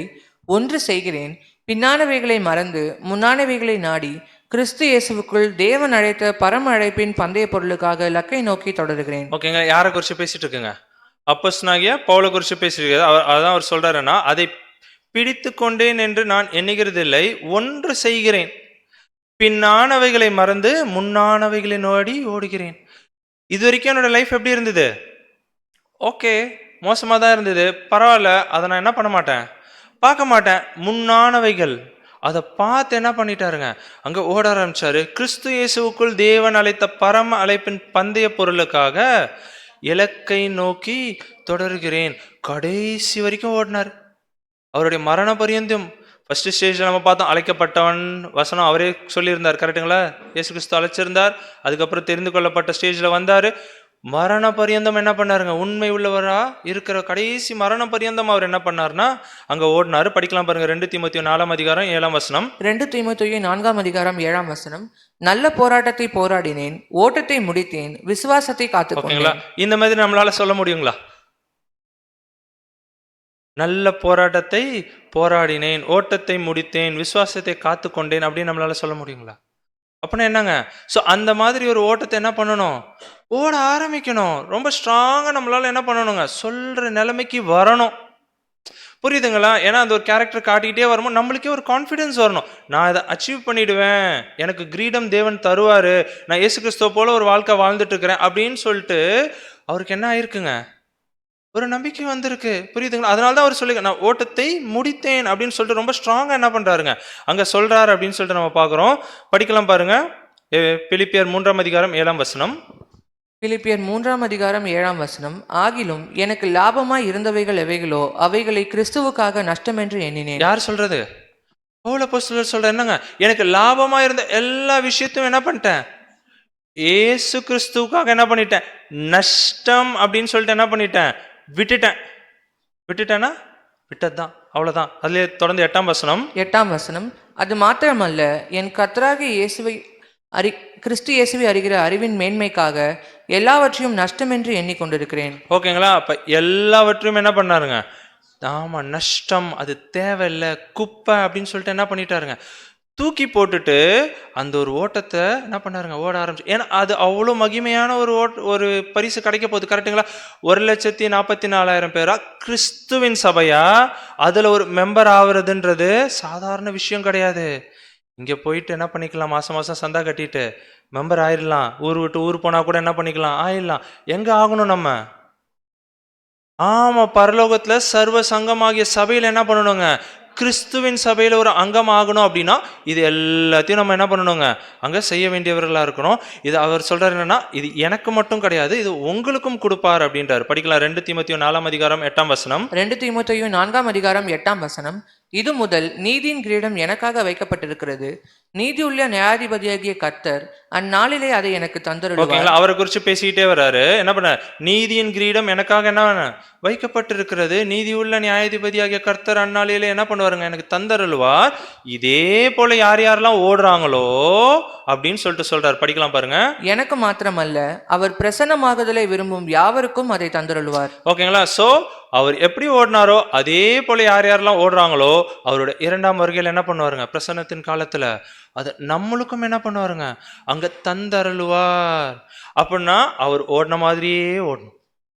ஓகேங்களா, ஸோ அதுதான் இப்போ என்ன அப்படின்னா 3 நிலைகளை பார்த்தோம். கரெக்டுங்களா. ஃபர்ஸ்ட் இது என்னங்க, அழைக்கப்பட்டவர்கள் அநேகர், 41,000 டினாமினேஷன்ஸ் என்னங்க இருக்குது, அநேகரா இருக்கிறாங்க.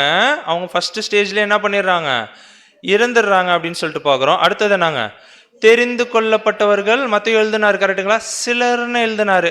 ஏன் ரெடியூஸ் ஆயிடுச்சு, ஏன்னா அது பார்க்கும்போது எப்படி தெரியுதுங்க, ஆமா கஷ்டம் போல தெரியும். ஆனா தேவன் இப்ப நம்மளை அழைக்கிறார், ஒரு இன்விடேஷனை கொடுக்கிறார் அப்படின்னு சொல்லிட்டு பார்த்தோம். நம்மளால பண்ண முடியாதுன்னு தெரிஞ்சு அவர் கொடுப்பாருங்களா? அப்படி கொடுத்திருந்தா அவர் என்ன ஆயிடுவாருங்க, பொய் சொன்ன மாதிரி ஆயிடும். நம்ம பண்ண முடியும்னு சொல்லிட்டு அவருக்கு நல்லாவே தெரியும், நம்ம தான் என்ன பண்றது இல்ல, ஆக்ஷன்ஸ் பண்றது இல்ல, கிரியைகள் செய்யறது இல்ல. புரியுதுங்களா? நம்ம மேல நம்பிக்கை வச்சு நம்மளால அந்த கேரக்டர்ஸ் காட்ட முடியும், நம்மளால அந்த ஒரு ஓட்டத்தை ஓடி முடிக்க முடியும்னு சொல்லிட்டு நம்பிக்கை வச்சு நம்மளுக்கு என்ன பண்றாருங்க, அந்த ஒரு இன்விடேஷனை கொடுக்கிறார். நம்ம தான் என்ன பண்ணணுங்க, அடுத்தடுத்து அந்த ஒரு கிரியைகளை காட்ட ஆரம்பிக்கணும். அதனால பத்தி அந்த கவுண்ட் என்ன ஆயிடுச்சுங்க, அநேகம் இருந்தது, நிறைய பேரால பண்ண முடியல, அதனால என்ன ஆயிடுச்சுங்க, சிலர் ஆயிட்டாங்க அப்படின்னு சொல்லிட்டு பார்க்குறோம். ஸோ அதே ஒரு நிலைமையில கடைசி வரைக்கும் நம்ம இருந்தோம் அப்படின்னா என்ன ஆயிடலாங்க, அந்த ஒரு சிறுமந்தையாக என்ன ஆயிடலாம், ஒரு மனவாட்டியாக, நம்மளுடைய இரட்சகரோட மனவாட்டியாக என்ன ஆயிடலாம், அங்க மாற முடியும். அந்த 1,44,000 என்ன பண்ணலாங்க, இயேசு கிறிஸ்துவோட இருந்து என்ன பண்ணலாங்க, அந்த ஒரு அரசாட்சியை நம்ம என்ன பண்ணலாம்னா அங்க செய்யலாம் அப்படின்னு சொல்லிட்டு பார்க்குறோம். இதுக்கு முக்கியமா எது தேவைன்னா நம்மளுடைய ஓட்டம் பிளஸ் இன்னொன்று என்னன்னா தேவனுடைய கிருபை என்னங்க ரொம்ப ரொம்ப தேவை. கரெக்டுங்களா? ஸோ அதோட நம்ம என்ன பண்ணணும் அப்படின்னா இந்த ஒரு ஓட்டத்தில் என்ன பண்ணணுங்க, அங்கே ஓட ஆரம்பிக்கணும் அப்படின்னு சொல்லிட்டு பார்க்கணும். அப்படின்னா இந்த செகண்ட் ஸ்டேஜ் தான் ரொம்ப முக்கியம். என்னங்க, ஆமாம், ஜீவ பலி கொடுக்க ஆரம்பிக்கணும். அடுத்த ஸ்டேஜுக்கு போகணும்னா அதை கடைசி வரைக்கும் என்ன பண்ணணுங்க, அதை செஞ்சு முடிக்கணும் அப்படின்னு சொல்லிட்டு நம்ம பார்க்கணும். ஸோ இந்த ஒரு அழைப்பு யார் யாருக்கெல்லாம் போயிருக்குங்க, இல்லை ஏதாவது பார்ஷாலிட்டி பார்க்குறாருங்களா இயேசு கிறிஸ்து, இவங்க மட்டும்தான் அவங்க மட்டும்தான் அப்படின்னு சொல்லிட்டு பார்த்தோம்னா இல்லை. படிக்கலாம் பாருங்க, கலாத்தியர் 3:28. கலாத்தியர் 3:28. யூதன் என்றும் கிரேக்கன் என்றும் இல்லை, அடிமை என்றும் சுயாதீனன் என்றும் இல்லை, ஆண் என்றும் பெண் என்றும் இல்லை, நீங்கள் எல்லாரும் கிறிஸ்து இயேசுவுக்குள் ஒன்றாயிருக்கிறீர்கள். ஓகேங்களா? அப்ப இது யார் யாருக்கெல்லாம் போதுங்க, ஆமா, யூதன் என்றும் இல்லை, கிரேக்கன் என்றும் இல்லை, அடிமையினும் கிடையாது, சுயாதீனும் கிடையாது, ஆணுன்னு கிடையாது, பெண்ணுன்னும் கிடையாது, நீங்கள் எல்லாரும் கிறிஸ்து இயேசுவுக்குள் எப்படி இருக்கிறீங்க, ஒன்றா இருக்கிறீங்க. ஸோ இதில் பாகுபாடே கிடையாது. யார் யாரெல்லாம் ஓடுறோமோ அதே போல் எப்படி இயேசு கிறிஸ்து விரும்புகிறாரோ அந்த கிரியைகளை காட்ட ரெடியாக இருக்கிறாங்களோ அவங்க எல்லாருக்கும் என்னதாங்க அந்த ஒரு மகிமையை அங்கே கொடுப்பார் அப்படின்னு சொல்லிட்டு நம்ம பார்க்குறோம். அப்படின்னா ஒரு விஷயம் இன்னைக்கு என்ன பார்த்தோம் அப்படின்னா, இப்போதைக்கு 41,000, மேபி அடுத்த வருஷம் கிளாஸ் நடக்கும்போது எப்படி இருங்க 42, 43,000 ஆயிடலாம். ஓகேங்களா? ஸோ இப்போதைக்கு 41,000 டினாமினேஷன்ஸ் இருக்கு. ஆனால் பைபிள் எதை சொல்லுதுங்க, ஒரே விசுவாசம், அதுக்கு ஒரே தலை, ஒரே சபை தான் அப்படின்னு சொல்லிட்டு என்ன பண்ணிட்டோங்க, வசனத்தின் மூலியமா பார்த்துட்டோம் அப்படின்னு சொல்லிட்டு நம்ம பார்க்குறோம். ஸோ அதில் நம்ம போகணும், அந்த சர்வ சங்கமாகிய சபையில் ஒரு அங்கம் ஆகணும் அப்படின்னு சொல்லிட்டு பார்த்தோம்னா 3 ஸ்டேஜஸ் என்ன பண்ணணுங்க, கடந்து போய் ஆகணும் அப்படின்னு சொல்லிட்டு பார்க்குறோம். அதில் ஃபர்ஸ்ட் ஸ்டேஜ் என்னதுங்க, அழைக்கப்பட்டவர்கள் அப்படின்னு சொல்லிட்டு பார்க்குறோம். ஸோ அதில் தான் என்னங்க எது தேவைன்னு பார்த்தோம், விசுவாசம் தேவை. விசுவாசத்தோட எதுவும் தேவைன்னு பார்த்தோம், கிரியை தேவை. ஆனால் அவங்க என்ன புரிஞ்சுக்கிட்டாங்க, இந்த 41,000 டினாமினேஷனும் அந்த கிரியை செய்யணும் அப்படின்னும் போது நிறைய விஷயங்கள் பண்ணினாங்க, அது எதுவுமே என்னங்க தேவையில்லை அப்படின்னு சொல்லிட்டு பார்த்தோம். தேவனுக்கு ஏற்ற கிரியைகள் எது அப்படின்றது தான் 2வது வழி. கரெக்டுங்களா? 2வது ஸ்டேஜ் என்னதுங்க, தெரிந்து கொள்ளப்பட்ட ஒரு ஸ்டேஜ் அப்படின்னு சொல்லிட்டு பார்க்குறோம். அதில் என்னன்னா விசுவாசத்தோட எது வேணுங்க, கிரியைகள் வேணும். ஆனால் அந்த கிரியைகள் என்னங்க, இயேசு கிறிஸ்து எப்படி நடந்தாரோ அதே போல் நம்மளும் நடக்கணும். அவர் எப்படி உலகத்தை வெறுத்தாரோ அதே போல் நம்மளும் உலகத்தை வெறுக்கணும். அவர் எப்படி ஜீவபலியை கடைசி வரைக்கும் கொடுத்தாரோ மரண பரியந்தம் நம்மளும் ஜீவபலியை கடைசி வரைக்கும் மரண வரைக்கும் என்ன பண்ணணும், அங்கே கொடுக்கணும் அப்படின்னு சொல்லிட்டு பார்க்குறோம். ஸோ இதை கடைசி வரைக்கும் செஞ்சு முடிச்சோன்னா 3வது ஸ்டேஜ் என்ன ஆயிடலாங்க, உண்மை உள்ளவர்களா 1,44,000 பேரா மனவாட்டியா என்ன பண்ணிடலாங்க, அங்க நம்ம போகலாம் அப்படின்னு சொல்லிட்டு நம்ம பார்க்கணும். இவ்வளோ நேரம் நம்ம பார்த்தோம்ல, தெளிவாக பார்த்துட்டோம்ல வேத வசனத்தோட. இப்போ இதுக்கு முரண்பாடா ஒரு வசனம் இருக்கு. ஓகேங்களா? அந்த வசனம் வாசிச்சிடலாம் பாருங்க. வெளிப்படுத்தின 7ஆம் அதிகாரம் 4ஆம் வசனம். வெளிப்படுத்தல் 7ஆம் அதிகாரம் 4ஆம் வசனம். முத்திரை போடப்பட்டவர்களின் தொகையை சொல்ல கேட்டேன். இஸ்ரேல் புத்திரருடைய சகல கோத்திரங்களிலும் முத்திரை போடப்பட்டவர்கள் 144,000 பேர். ஓகேங்களா? இதுல என்ன பார்த்தோம், 144,000 பேர் தான். அதுல தொடர்ந்து 5ஆம் வசனத்துல இருந்து 8ஆம் வசனம் வரைக்கும் வாசிச்சோம் அப்படின்னா, யார் யாரெல்லாம் அந்த 1,44,000 பேர் அப்படின்றது அங்க என்ன இருக்குங்க, வசனம் இருக்கும். ஓகேங்களா? அதை நம்ம படிக்கும் போது எப்படி தெரியும்னா, முரண்பாடான ஒரு விஷயம் போல தெரியும். ஓகேங்களா? அதை நம்ம படிச்சிடலாம் பாருங்க, 5ல இருந்து 8 வரைக்கும். 5ஆம் வசனம் முதல். யூதா கோத்திரத்தில் முத்திரை போடப்பட்டவர்கள் 12,000, ரூபன் கோத்திரத்தில் முத்திரை போடப்பட்டவர்கள் 12,000, காத் கோத்திரத்தில் முத்திரை போடப்பட்டவர்கள் 12,000, ஆசேர் கோத்திரத்தில் முத்திரை போடப்பட்டவர்கள் 12,000, நப்தலி கோத்திரத்தில் முத்திரை போடப்பட்டவர்கள் 12,000, மனாசே கோத்திரத்தில் முத்திரை போடப்பட்டவர்கள் 12,000, சிமியோன் கோத்திரத்தில் முத்திரை போடப்பட்டவர்கள் 12,000, லேவி கோத்திரத்தில் முத்திரை போடப்பட்டவர்கள் 12,000, இசக்கார் கோத்திரத்தில் முத்திரை போடப்பட்டவர்கள் 12,000, செபுலோன் கோத்திரத்தில் முத்திரை போடப்பட்டவர்கள் 12,000, யோசேப்பு கோத்திரத்தில் முத்திரை போடப்பட்டவர்கள் 12,000, பென்யமின் கோத்திரத்தில் முத்திரை போடப்பட்டவர்கள் 12,000. இந்த பேர்லாம் படிச்சோமே, இவங்களாம் யாருங்க? இஸ்ரவேலுடைய கோத்திரங்கள். ஒவ்வொரு கோத்திரத்துக்கும் என்ன கொடுத்துட்டாங்க, 12,000 12,000 12,000 கொடுத்துட்டாரு. அப்ப 12 × 12,000 1,44,000 பேர். இவங்க தான் யாருங்க? வசனம் என்ன சொல்லிருச்சு? அப்ப இதுக்கு முன்னாடி ஒரு வசனம் பார்த்தோம், கரெக்டுங்களா? கலாத்தியர் 3:8 என்ன பார்த்தோம்? யூதன் என்றும் இல்லை, கிரேக்கன் என்றும் இல்லை, அடிமை என்றும் இல்லை, சுயாதீனன் என்றும் இல்லை, ஆண் என்றும் இல்லை, பெண் என்றும் இல்லை, கிறிஸ்து இயேசுக்குள் நீங்கள் எல்லாரும் ஒன்றாய் இருக்கிறீர்கள் அப்படின்னு சொன்ன வசனம். ஆனா இங்க எப்படி இருக்குங்க, யூத கோத்திரத்துல மட்டும் அந்த 12 கோத்திரத்துல இருந்து மட்டும் என்னங்க, அந்த 1,44,000 செலெக்ஷன் நடக்கிற மாதிரி அங்க ஒரு வசனம் இருக்கு அப்படின்னு சொல்லிட்டு பார்க்குறோம். ஸோ அதை தான் என்ன பண்ண போறோங்க, ஒரு 10 நிமிஷம் இல்லைன்னா ஒரு 15 நிமிஷம் பிரேக் எடுத்துட்டு திருப்பி என்ன பண்ணலாம் அப்படின்னா, கிறிஸ்துவின் சபை பாகம் 2 என்ன பண்ண, அது கொஞ்சம் ஷார்ட் சப்ஜெக்ட் தான், நம்ம என்ன பண்ணிடலாங்க, அந்த ஒரு சப்ஜெக்டை நம்ம என்ன பண்ணிடலாம்னா பார்த்துடலாம். ஸோ இது மட்டுமாய் பொறுமையாக கேட்ட நம்ம அனைவரையும் தேவன் தாமே ஆசீர்வதிப்பாராக. ஒரே ஒரு அனௌன்ஸ்மெண்ட் மட்டும் என்ன அப்படின்னு சொல்லிட்டு பார்த்தோன்னா, ஸ்நாக்ஸ் வந்து அரேஞ்ச் பண்ணியிருக்கிறாங்க, அது உங்கள் சீட்டுக்கே வந்துடும். ஓகேங்களா? சீட்டுக்கே வந்துடும். அவங்க நம்ம பிரதர்ஸ் இருக்காங்க, அவங்க வந்து டிஸ்ட்ரிபியூட் பண்ணிடுவாங்க அப்படின்னு சொல்லிட்டு பார்க்குறோம். ஒரு 10-15 மினிட்ஸ் கழிச்சு நம்ம என்ன பண்ணிக்கலாங்க, நம்ம வந்து கொஞ்சம் ரெஃப்ரெஷ் ஆகிட்டு என்ன பண்ணிடலாம் அப்படின்னா திருப்பி அதை ஸ்டார்ட் பண்ணிடலாம் அப்படின்னு சொல்லிட்டு பார்க்குறோம். தேங்க்யூ.